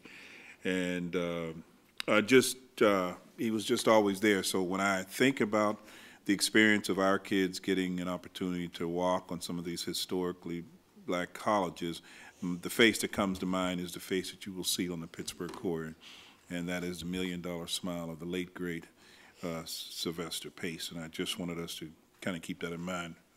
I believe this is the first year since the tour, since his passing. And so just wanted to put that out there. Thank you. Thank you, Mr. Brentley. And when you think back to Mr. Herman Reed first, and then wondering if somebody could fill his shoes, and Sylvester Pace did that admirably. And having gone to school with Sylvester, growing up in the same neighborhood, it's quite touching to see this board tab before us, and knowing when they did the recollection of those who passed on in the Courier last year. I also want to make a comment on that item number 8, and that's to give a shout out to, excuse me, to HU, Howard University, where my daughter attended and was homecoming queen there, and also to Morgan State University, where I attended. So it's growing, and as I say, if we can capture this on video, just to show kids who may not be able to make the tour, or to increase the participation in the tour, that would be a good thing. We're going to move on to the next section, and that's the general authorization, and I'm going to ask Dr. Lippert if she could summarize and brief us on those items. Sure. Thank you, Mr. Sumter. These are our last 6 tabs. It will take you from item 13 through item 18. I do have a replacement item for number 13, so I'm going to take you back into your purple folder, and if you could pull out it should be the last remaining in there, item 13. And this is a partnership with the Harvard Graduate School of Education. Moving on to item number 14, we're asking the board to approve a no-cost partnership with the Center of Life in Pittsburgh Mifflin Pre-K 8. Item 15, we already discussed, you had a replacement item. That was our Propel Charter School proposal.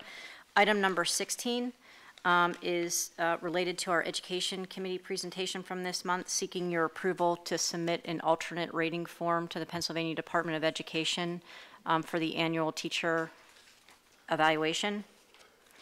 Number 17 and number 18 are 2 amendment tabs. And that concludes the summary. Thank you very much. For this section, we're going to begin with Mr. Eisler.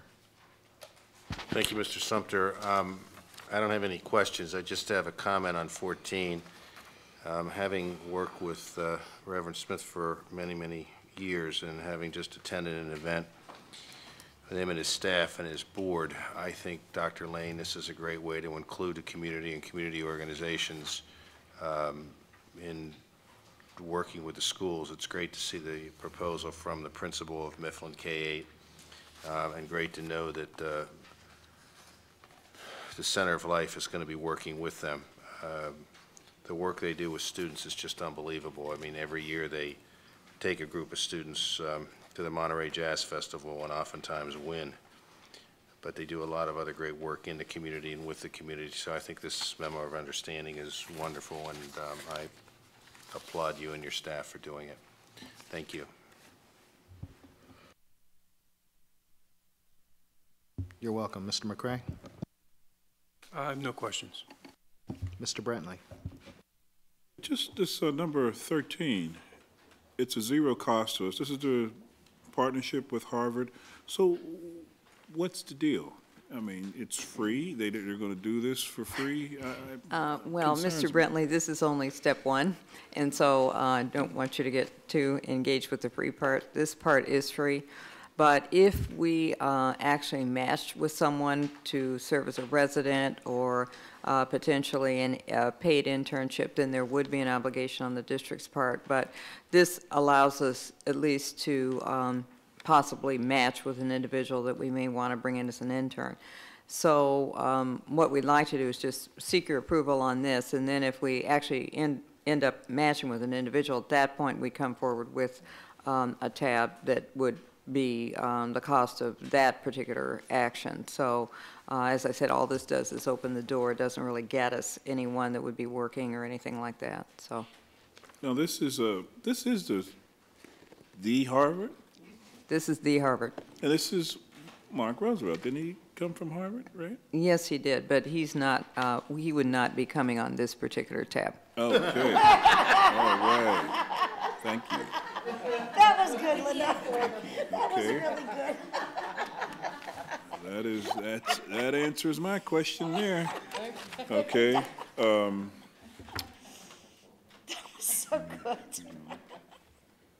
Okay. I think that is it for now. Mrs. Khaleesi? Mrs. Fink? Mrs. Azuda? Just the one question, and it is on that same number 13. Am I understanding when I'm reading this is the opportunity to open communication, and the potential would be we could have an intern work on the Envision 21st Century Education Delivery Model? Am I reading this right? Yes, we could have and as I said, it could be an internship is one of the activities, or a 10-month student residency. So anyway, but as I said, all this does is open the door, and these are individuals from around the country that are working on their doctorate degree in education, educational leadership. So they were interested in actually matching with Pittsburgh Public Schools, which I thought was a good thing. Yeah. But that said, you know, if we would actually match with someone, we'd bring that forward to you. Is there a time frame? I'm sorry, because I read this, but is it the January 13th through June 2014? That's the scope of the whole thing. Is there any kind of timeline to, like, when you might be coming back to us? It would depend on what it is. Now, you know, if it's a summer intern, we probably, and I'm trying to think, I think it was around April or so we would know that, maybe March. So I can get you more specifics on the other two. There are other options as well as to what those would be. But I didn't want to be in the position of actually having someone we wanted to come and having the board not be aware that we were even eligible, frankly. So I can get you more detail on when we might know more, but as I said, it depends on if we would actually match with someone. Okay, good. Thank you. Good luck. Thank you, Mr. Sumter. You're welcome, Mrs. Azuda. Dr. Holly. Yes, and I'm going to talk about number 13 as well. This is a new contract. Am I correct? Yes. This is new. Okay. Now, if the person does come and they're doing research on their PhD or EDD, will they have to go through the same process as anyone else in terms of human subjects? And as I understand it, the individual's research would not necessarily be here. As I understood this program, this is more kind of a field study in terms of going out and getting some experience in school district rather than doing their actual dissertation research here.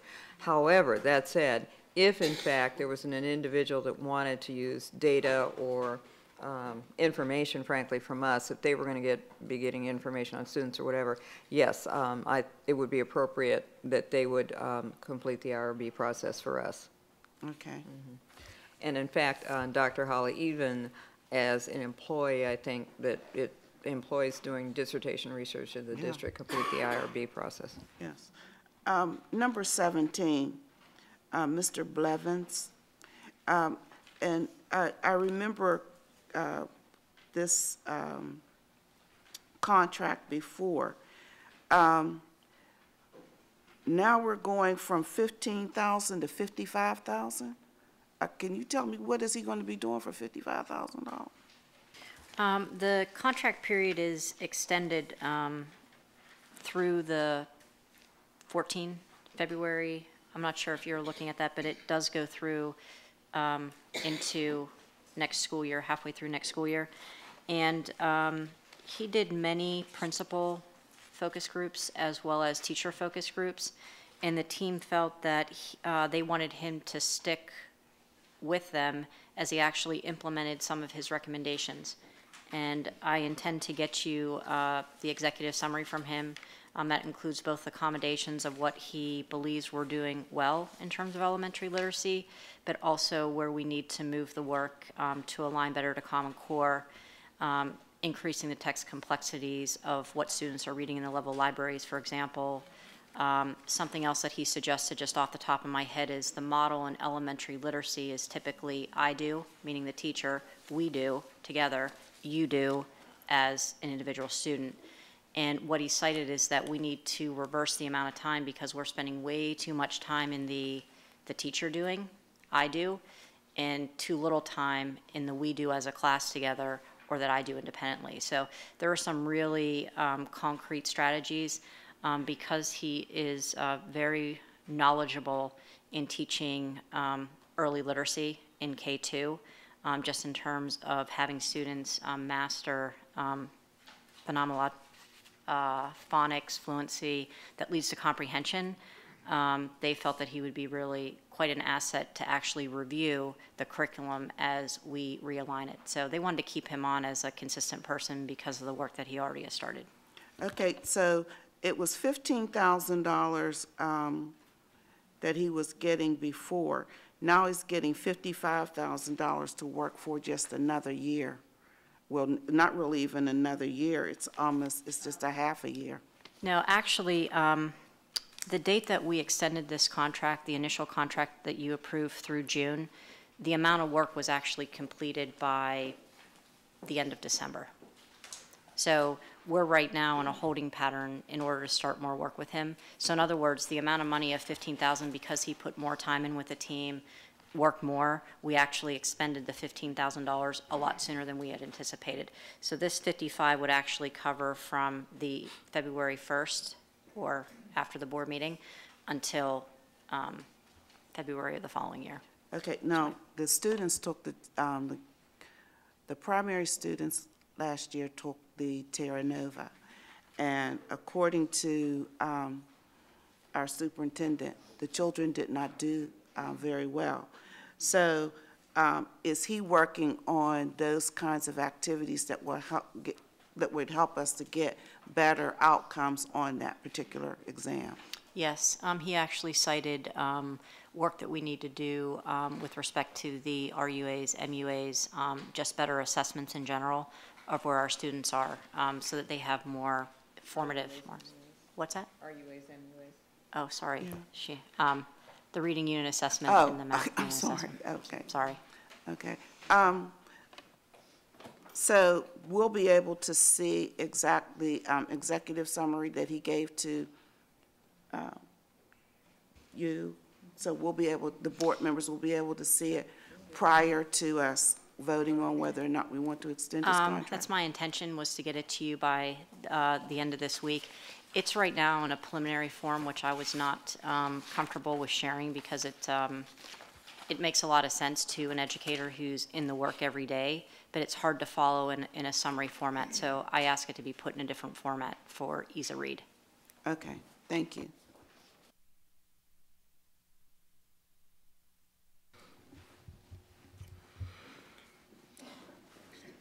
Okay, that's it for the Committee on Education. I would ask at this time if there's any items that board members would like to pull for further discussion at the legislative meeting. Mrs. Khaleesi? The charter school, please. Item number I don't have a clue. 15. Any other items? Mr. Brentley? Yeah, I just want to give my statement that based upon the input that I would receive from my constituents that I represent and others, I would reserve the right to pull and talk about any and all items, if necessary, at next week's legislative meeting. Thank you, Mr. Brentley. Any other items to be pulled? Okay, let's move on to the Committee on Business and Committee on Finance. And I'm going to ask Mr. Joseph to give us a summary of the items there, and I know Mr. Campbell is going to speak to items there also because there are a number of items involving information technology. Mr. Joseph? Thank you, Mr. Sumter. I was going to give Mr. Campbell the opportunity first to brief us on the technology items before I went into the rest of the non-technology items. Fine. I would be happy to. Starting with item number 2, I'm going to try a somewhat different approach and explain why and the benefit or functional benefit to students or the district. So with number 2, this software is used specifically for early childhood. So the functional needs that they have are different from the remainder of the district, and that's why we are using that particular software package. Number 3, F5 networks, load balancing. Dr. Lane mentioned earlier that we are moving more and more of our access to our systems and leveraging technology to use these systems. This appliance allows us to access our student information system remotely, our financial systems remotely, and our legacy student information system remotely, and balance that connectivity. Number 4, the wireless, phase 3 of the wireless installation. We provided an update earlier that approximately 30 of our schools have been completed as far as wireless connectivity. And this is significant because it means that the principals and the teachers and the buildings can use the devices anywhere in the building. And this is a cost mitigation strategy going forward.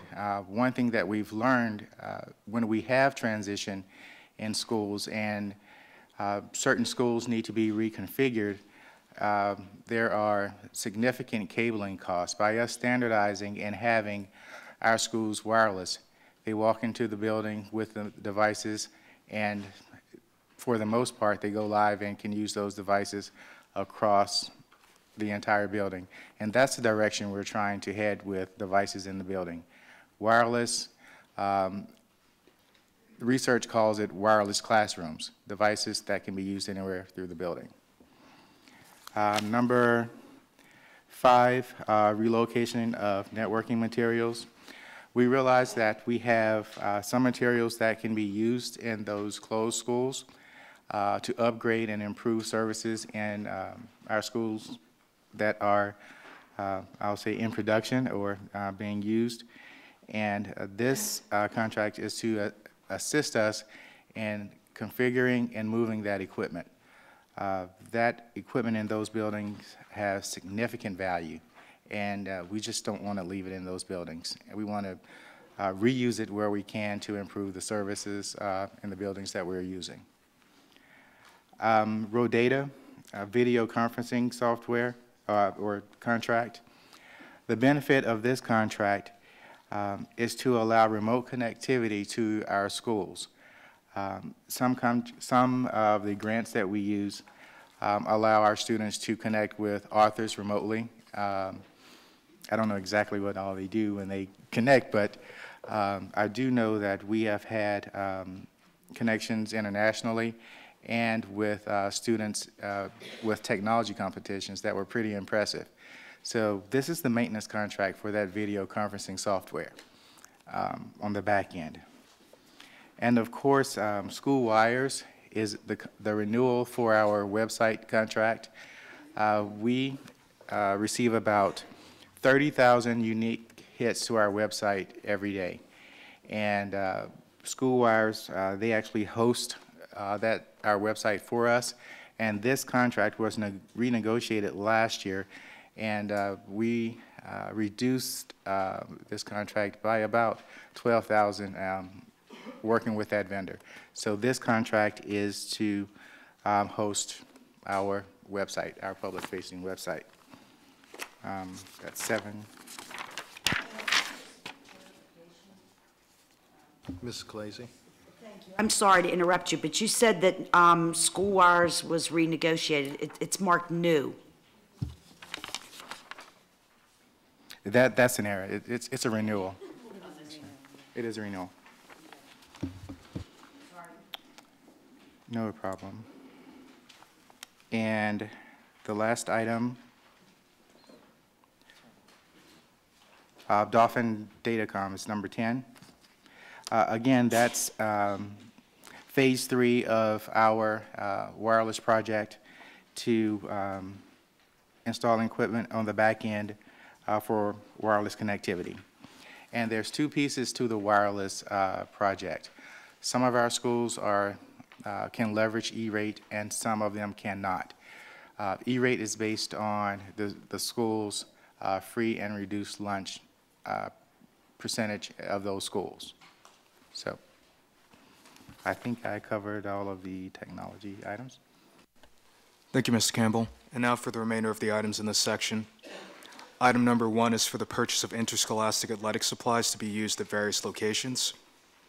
Item 8 is an agreement with AGX for a full range of environmental consulting services to be performed on an as-needed basis. This contract is needed to verify and maintain safe environmental conditions throughout all of the buildings in the district. And item number 9 is an agreement with Quad 3 Group for on-call engineering design services. Quad 3 Group will assist in the evaluation and design of a remote video security monitoring system integration for future tie-in to all buildings with video security systems.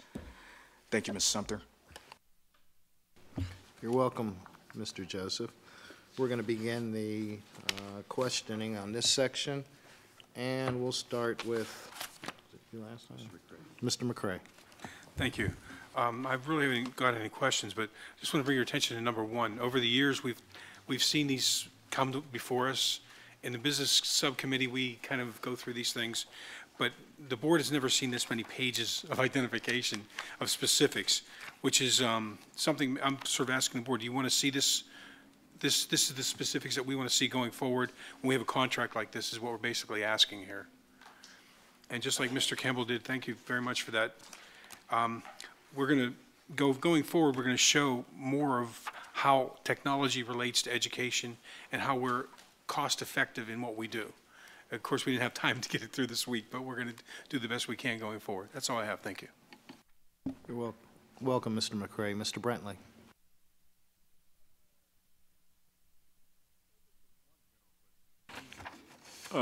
You mentioned there was a, and I put it up, there was one AGX. This is a $400 maintenance fee. And I, you know, you guys know this end of the business, but you know, what happens if you set this money aside and if it is not, if they don't use it all, what do you do? Or do they know what our bottom number is and then they continue to work into it? You know, I'm just curious how it works. Mr. Brentley, they don't work towards that number. We control the contracts. It's based on what the work requirement is. So there isn't a prescribed formula that says, here's how you'll make $400,000. Here's the authorization as an up to $400,000. And as we have an occurrence and we have a need and we need assistance, we're going in. And if we have some occurrence within a building, we're using them to keep us legal and to do the environmental testing that is needed from an occurrence. Okay, just curious about that. That is, that's it. Thank you. You're welcome, Mr. Brentley. Mrs. Khaleesi. Thank you. Back on those technology ones, and I'm not going to go to each one. I'm just kind of general questions. You said that the Wi-Fi, once it's in a building, the student can pick it up anywhere. How come sometimes we have dead spots? Dead spots can be caused by a number of issues. Weather, the number of devices in a school, like the magnets, anything can really, or our buildings are old, yeah, and so they have copper, and the walls are so thick, and so a lot of different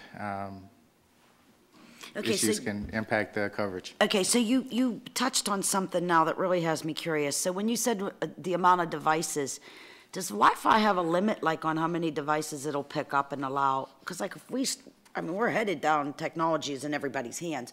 So a student comes in with an iPhone, they're going to hook up to our Wi-Fi.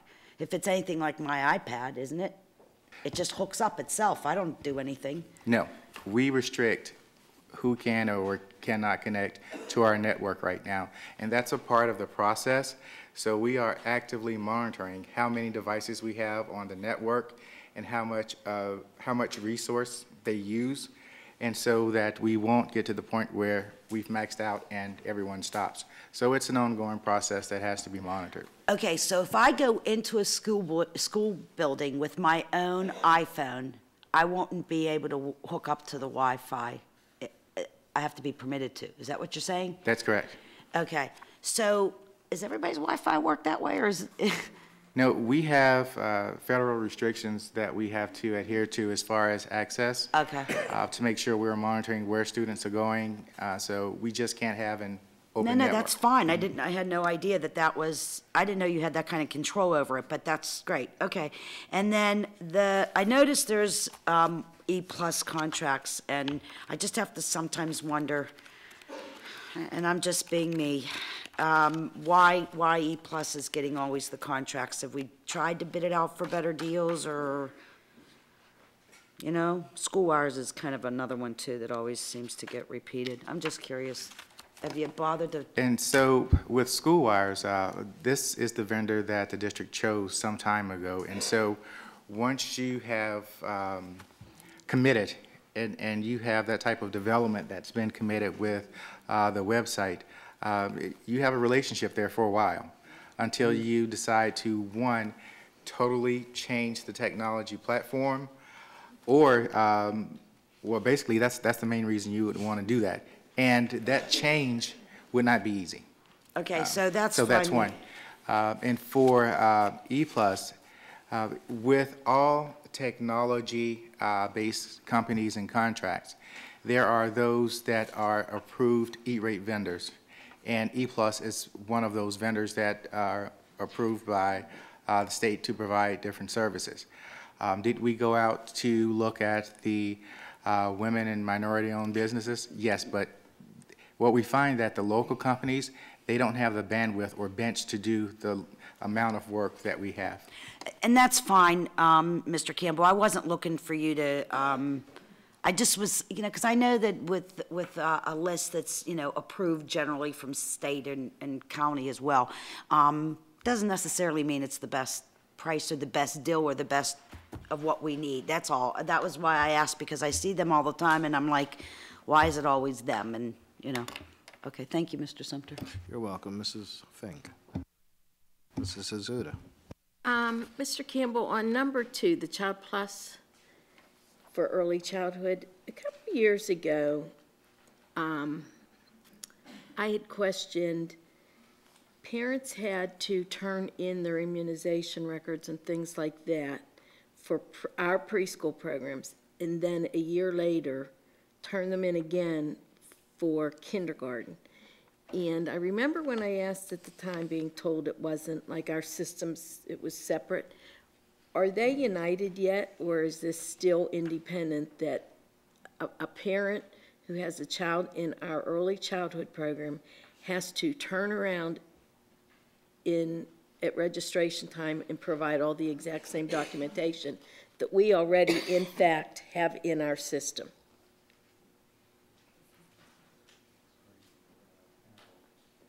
The student information okay, now I understand. The systems are not integrated right now, and what we found is the cost of integration is substantial, and so we're continuing to look at a possible solution going forward. And there's certain functionality that's provided in this software that's not available yet in the student information system. So we're trying to evaluate and see, what would be the best solution for integration. Okay, thank you, because that would make us look good on the part of our parents, because it's frustrating. Thank you. Right, exactly. And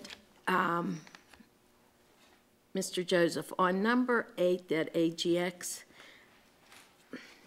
I'm going to say 2 months ago, 3 months ago, we did a whole slew of different companies that we said, okay, up to this amount for plumbing for these people and up to this amount for electrical work for these people. And so this isn't that though, is it? This is, when I'm reading this, is this for them to monitor our systems that we have because we think there's a problem? And they monitor it, and then we go to the guy that we approved 2 months ago to do the work? I don't understand this. We weren't ready to bring this one forward at that time when you approved all those in December. So this one wasn't part of that whole package. If we were done and we were ready with that one to bring forward, there were some questions we had to have answered yet. Okay, so this is that same type. This is not a monitoring thing. This is a do the work thing. Correct. It's for these purposes. Yes. Yeah, but it says to monitor and. At times, some conditions cause us to have to go in and they Okay. put monitors in. It's part of the testing process. Okay, okay, thank you. Back to the Quad 3 group. Is that you? I have no idea, what is this talking about? Sorry to be rude, but I read this and I didn't get it. Is this futuristic, something we don't have yet, but we're heading towards? So this is about trying to work toward having a central time for all of our schools with video security systems. And so you would have an office in the South Side that has a whole bunch of monitors that's recording so that if something happens at a building, it's not just recorded at that building, it's now recorded at a central location. I don't understand. You wouldn't need all the monitors. I think you're envisioning a room with all these monitors. You would need access and a specific ability to go to a specific school and look at their monitors. You probably would just have one device minor sets of devices. But that's part of what the work is going to be on what the best recommendation is, so we can remotely work and manage our security systems. Right now, we're managing within each site, and we don't have remote ability. And what is the benefit? You'll be able to see what's going on in all your schools at any time you need and want to. But the school wouldn't be Central able to location. see. From a central location. But the school wouldn't be able to see. No, the school would still have their monitoring Oh, process. in both place. would. Oh, okay. I thought you were saying it was like replace. Okay. Okay. All right. Thank you. Okay. That's it. Thank you, Mr. Sumter. Oh, my. Okay, wait a minute. They're asking why would we want to do that? Yeah, I mean, Because if something's going on in the building, they can see it. Well, people in the building can see. Okay, thank you.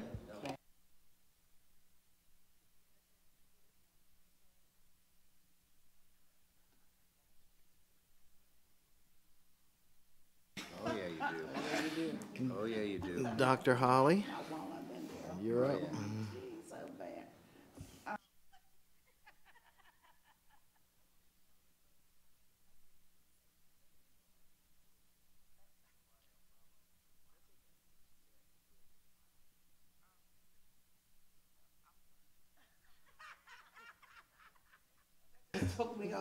Mr. Eisler. I can't. I want to try to get serious here for a minute. Dr. Hawley should be doing stand-up. Number two, if I can go back here, Mr. Campbell, I want to pick up on a few things, and I do want to thank you very much for your explanation, because you really answered just about every one of my questions that I had on these, and I had most of these flagged. I want to pick up, because I had the same question that Mrs. Azuda had. With all this information we're collecting, which is all important information for the child, for the teacher, for the school, we're not able to integrate that or transfer that to our other information system? It's just lost? It's not lost. It's just not at this time. Okay. It's going to take extensive planning and a specific skill set to make those systems talk. And so we're going to have funding for it as well. Getting back to the question, if a child already has an immunization record in our system and a health record, then that's sufficient for that child to continue within our school district, right? Thank you. Okay, Dr. Lane answered that for me, but I mean,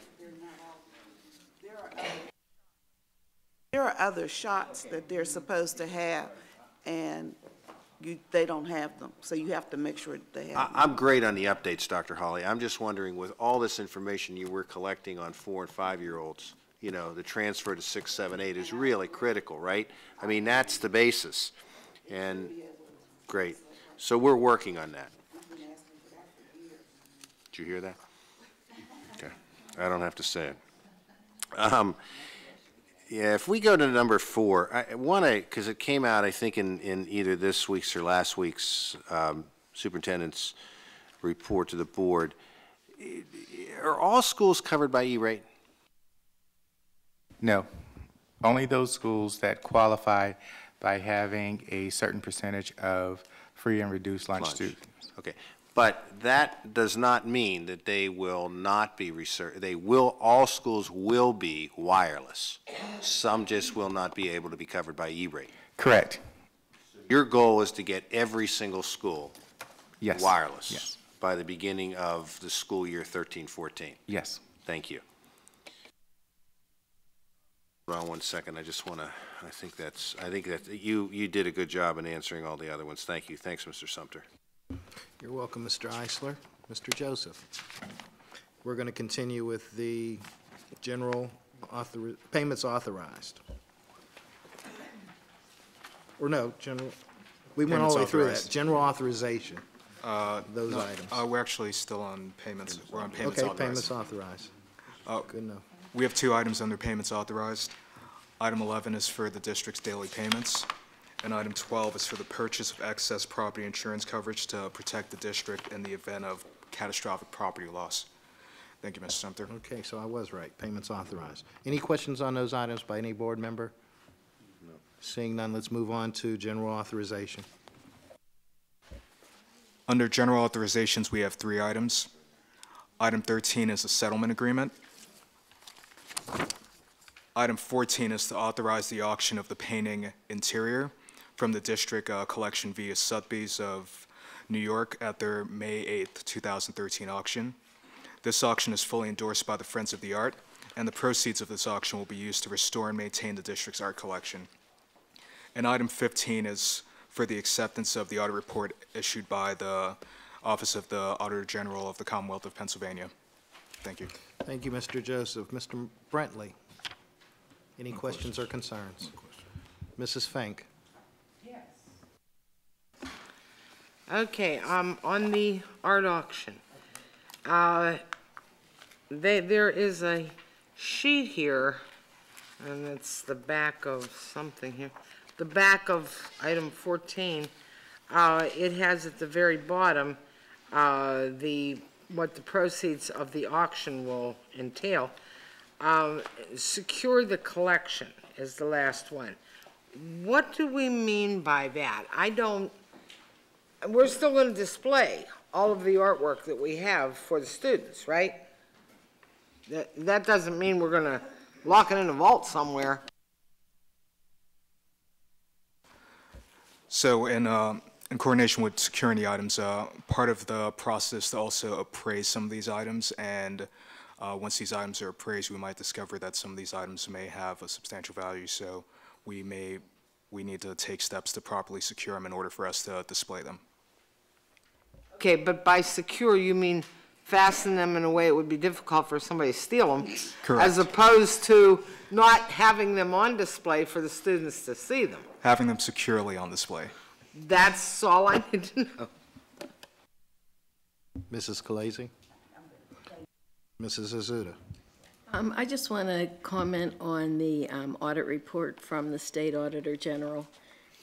While I respect Auditor General Jack Wagner immensely, two things that I'm concerned with in this, and the first one is the scope that the audit was for the years 2005, 6, 7, and 8. And while, we don't really have a choice, we have to accept it.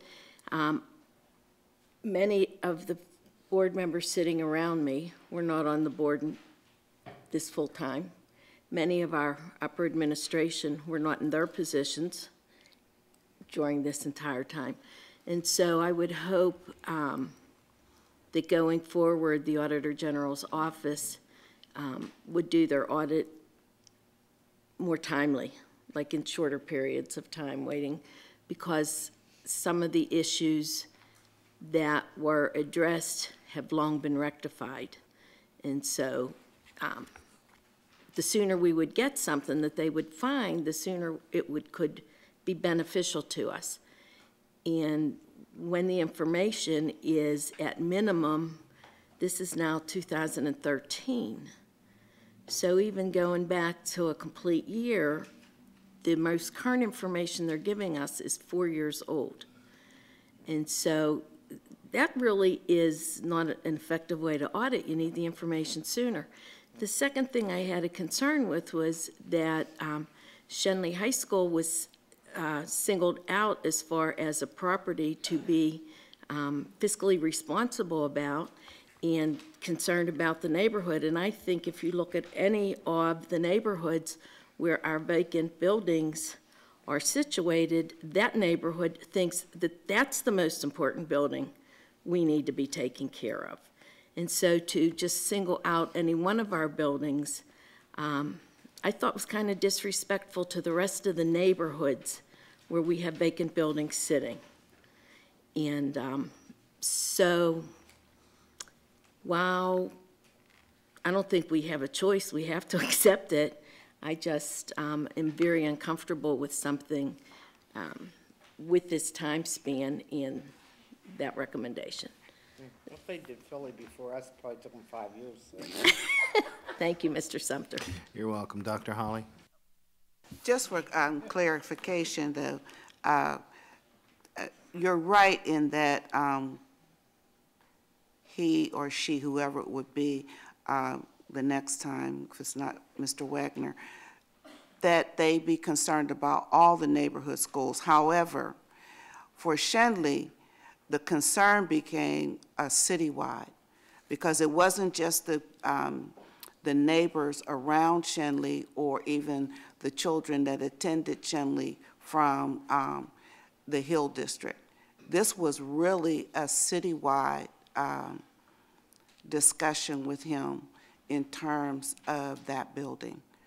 So I just wanted you to be aware of that. It wasn't just that one neighborhood. It was really a citywide effort. So a lot of people were concerned about that. Mr. Eisler. Thank you, Mr. Sumter. Just a couple questions. Dr. Lane, on the sale of the art, are we having or setting a minimum bid, or is Sotheby's going to set a minimum bid on this? Yes, as I understand it, and this is my first familiarity with art auctions, but there will be a minimum bid for the painting. Can you let us know whenever you have that? I believe they put it in the catalog. Have they? I think it's. No, they haven't done it yet, but I believe it would be in the catalog. Yeah, I didn't We'll see pass it. I that- mean, it might be we'll in pass there. it on Yeah. to the board. The second thing is, and I'm all in favor of the sale, because I think that in terms of the secure, and Mrs. Fink, I see that as a larger term. You know, the fund is secure and maintain is really critical. We do not have conservation people on our staff here, and you know, photos have been, or paintings have been moved without permission. I mean, we've seen that happen. I just wonder if we can take a little bit more time, and I'm not going to hold up my vote on this, but that we really do set out the parameters for that fund and where that fund sits and how we secure the money so that it can't be used for any other purpose. I think that's really absolutely critical, because, you know, we sit here today and we say we want to secure and conserve and maintain, and that, I think, has to be something that is taken seriously over a period of years. It is just not a one-shot thing. Or if there's a deficit that other people come in and say, well, just spend that money on your deficit. I'm really concerned about that, so I would really like to see just a little bit more about the fund and how that's going to be set up, but I'm not going to hold up my vote. That's just something I want to see going forward, Dr. Lane. Okay. We should also have an inventory by building of which artworks are in which buildings, because things happen, like cyclical painting will come along, so everything gets taken down, and stuff gets put in closets or boiler rooms or wherever to keep it from being damaged in the painting or renovation process, and it doesn't always wind up back where it should be. And principal from school X says principal school Y, hey, I really like that. How about if I swap you for one I have? You know, those things have happened. I agree, Mrs. Fink, and it's why I said I take the long view as secure, because all that should be worked out in the inventory. We ought to know everything about every single piece of artwork that the Friends gave us. I mean, we are really the benefactors of some pretty significant art. And we know that, and we know from seeing it every year. So I didn't want to be misunderstood when I questioned secure. I just want to make sure that if something does turn up to be valuable, that it's not, and it's all valuable. You know, I don't mean to signify something as, but I didn't want the kids to be deprived of the opportunity to see that artwork or be inspired by it. I don't, sometimes secure means locked away, and I didn't want to see that happen.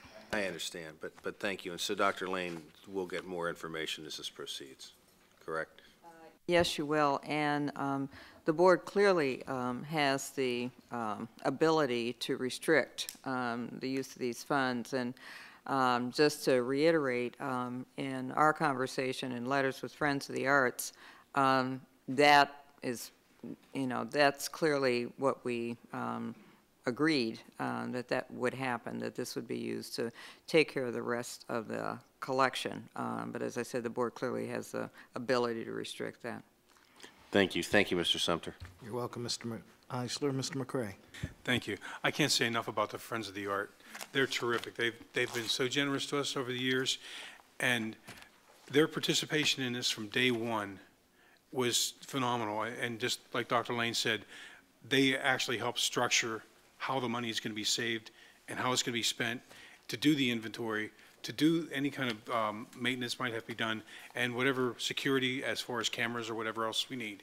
And I can't thank them enough for all the work they've done and allowing us to go and forward and sell this painting so we can create that fund that is actually separate from everything else. It's like another thing we'll be talking about later on. And then there's the audit, number 15. We met with the audit committee. I'm biting my tongue. But my understanding was that the scope of the audit was a financial audit and not a performance audit. We got a performance audit based on political.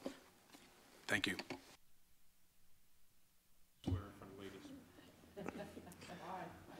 Mr. Brantley.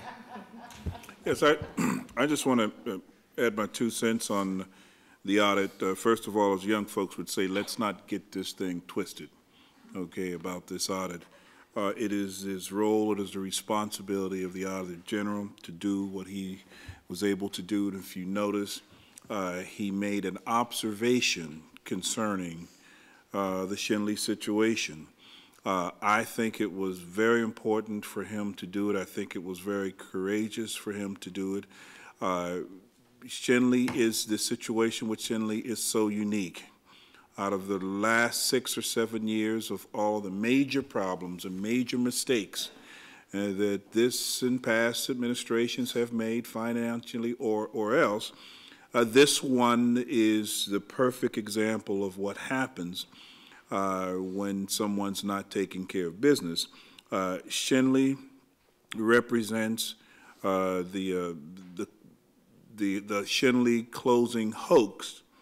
Represents information that we now know that wasn't true.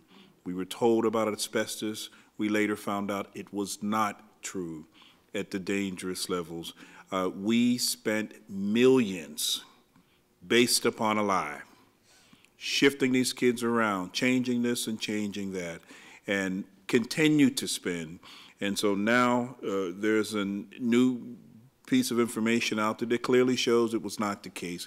And so for the Auditor General to make that observation and to point out the raising of the question, is this a good situation for the taxpayers, I give him all the props in the world. I think it was wonderful for him to do. Actually, for those who are not familiar with the whole Shenley hoax situation, you can go to the website, www.change, blue search box. You just simply type in Shenley and read it for yourself. It is something that shouldn't have never happened, and it's a perfect example of where you can clearly see questionable use of public dollars. It also raises questions that, as a volunteer board, what happens when staff or some that are in position are not sharing information, all the information that's needed for us to make the right decision. And clearly in that case, something happened. And so what this petition drive is simply calling for is an independent investigation, which I signed, I supported, I continue to advocate for, at the very least for the public. We need to know exactly what happened. But while that's going on, you don't move forward and sell it. You don't move forward and damage it or to send out a mixed message to the community. The building is needed. It's historic. Our kids need that wonderful opportunity of having a high school that's situated in the college community where they can get that kind of experience, and we all should be advocating for it. So I just want to send out my thanks to the Auditor General, and hope that other elected officials would begin to do the same thing and speak out. It's wrong. Yes, it's painful because of decisions that certain members made, but we have to do it because it's the right thing to do for all children. Hey, and then one final thing, Doctor, someone mentioned the issue of that those painting situations valuable. You know, I'm going to ask again, and I'm going to, you know, ask in the strongest terms that I can to you. If not, I'm willing to put something on the floor. Will you designate a portion of one of our vacant buildings for all of the valuable and historic items coming out of all of the closed buildings that we've closed some closed over the last 7 or 8 years. There are trophy cases on some of those schools that are disappearing. There are historic photographs and different awards and different historic things that we should be gathering and locating them in some of these schools. And some of the schools that were closed, you know, they would actually pull up a dumpster and just start, you know, emptying things out. And so unless it comes from your office, we need any school that is closed or the configuration has changed, that we immediately shut down any and all historic documents, pictures, trophies, and anything that would show the history of that school. So I'm going to ask you again to do that. And if there's anything left, that we would send a team out, gather it, keep it and store it in a certain place just for its historic value. If we're unable to, I'll be more than happy to put something in terms of something for the board to vote on, so we make it a policy that anything that closes, that we immediately move in and take the valuables and put them aside. Because if they're going through the valuables of some of the paintings now, I don't know what's in some of these buildings. Would they or could they have some value? And more importantly, shouldn't we be holding on to them for the historical story behind them? First of all, I want to clarify maybe a bit that the paintings we're talking about, none of those are in closed buildings right now, so I just want to be clear about that. But in regard to the closed buildings, it's my understanding that we do go through and get trophies and historic objects, photographs, that kind of thing. If you are aware of a particular school where you believe that did not happen, please make sure you let me know, because we will follow up with that. And I don't know, Mr. Camardo, if you can speak to the process at all, but that might be helpful.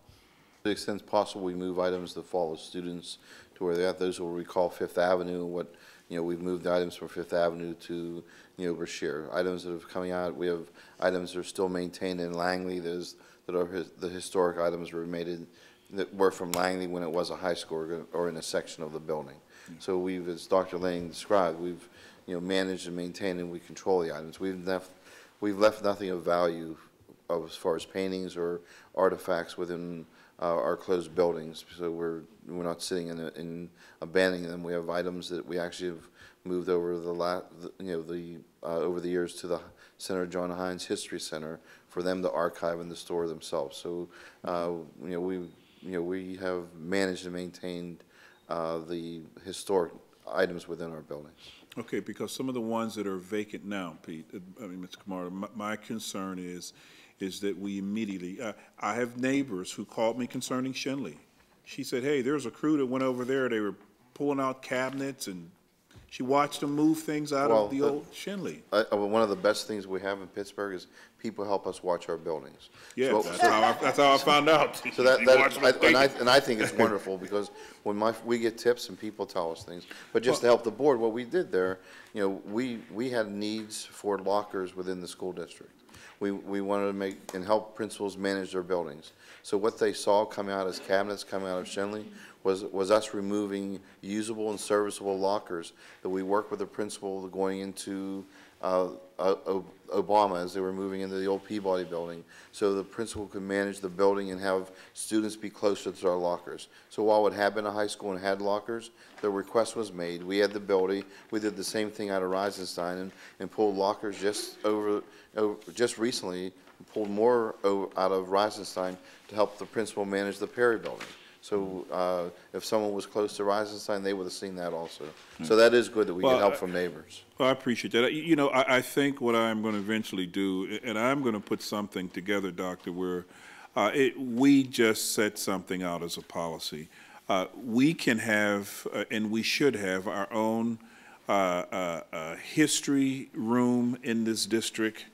There's enough rich history out of all the schools, from the old original colored school in the Hill District was one of the first, but the African-centered school, Miller, which was one of the first, has its rich history alone, to all of the other schools in the districts that now has been sold and have a different use. And so at some point I will be doing that. And Doctor, I would hope that we would send something out to the staff. you throw absolutely nothing away. There's so many schools that the old basketball uniforms, the old football jerseys, and now we have some of our kids who went on to the next level, play professional sports. For instance, the young man from Shenley, here it is, his building is closed. What do we do with his jersey? There's a young lady from Peabody, Pepper Wilson, and it is my understanding, Westinghouse, my understanding is she could be, if she goes into the professional basketball, could be, and I don't follow sports that much, but the first woman from the district to play professional football. Well, basketball. Well, then we should be retiring her jersey. Where is her jersey? And I think when you look at all of those items, we can have a room. We have plenty of room in the district, but we can simply take and make our own history of the Pittsburgh Public Schools. And so I will be putting something together, don't know if I have it for next week, where we set aside a room and where we can walk in the room and you can see anything from McCleary to the old Oliver, to the old so-and-so, and all of the stuff that came out of it. And then let's encourage folks to come in and set it up for us. And as tight as we are financially, maybe we can charge a fee for folks to go in. Mr. Britling, I just wanted to let you know that we are doing our best to keep track of our historic artifacts and not letting them just disappear or get thrown away, especially things like you mentioned. I don't know in terms of setting up a particular space for that. We'll have to think about that a little bit. I think it should be, if such a thing were going to take place, I think we'd have to be pretty planful about it. There would be, and likely you're right, we could probably find some people willing to volunteer to help us do that. But let's think about what that would entail and, you know, location and that kind of thing. So we'll think and talk a little bit about that and see. But what my fear would be, it's more than a room. It may be several rooms when we think of all the things there are, so. Well, listen, I think it should be more than a notion. I think we'll be surprised. I think we'll be surprised of the folks who would step forward with experience, who would be willing for free to help us organize, and then you can have another room for the storage. I remember even the old jerseys from the South High. What is orange and white, Gene? Is that the South Heels? No, South High was orange and black. Yeah. And Oliver was orange and brown. Yeah, but South Hills and South High. South Hills was blue and white. Blue and white, okay. Well, the orange and white one, that's the one that's now the senior citizen place? Yeah. Okay. That was not orange and white, that was blue and white. Okay. Well, you know, remember at one point there were the other one on Carson Street. They had the old jerseys. Sorry, okay, hey, okay, that's it. We'll get the history landmark and history museum going. Okay. Good points made, Mr. Brentley. Just like the key from Shenley showed up one day. So That's right. We need to maintain our history in an effective manner. We have two items left, or one section left, and that's the budget matters. Mr. Joseph. Thank you, Ms. Sumter.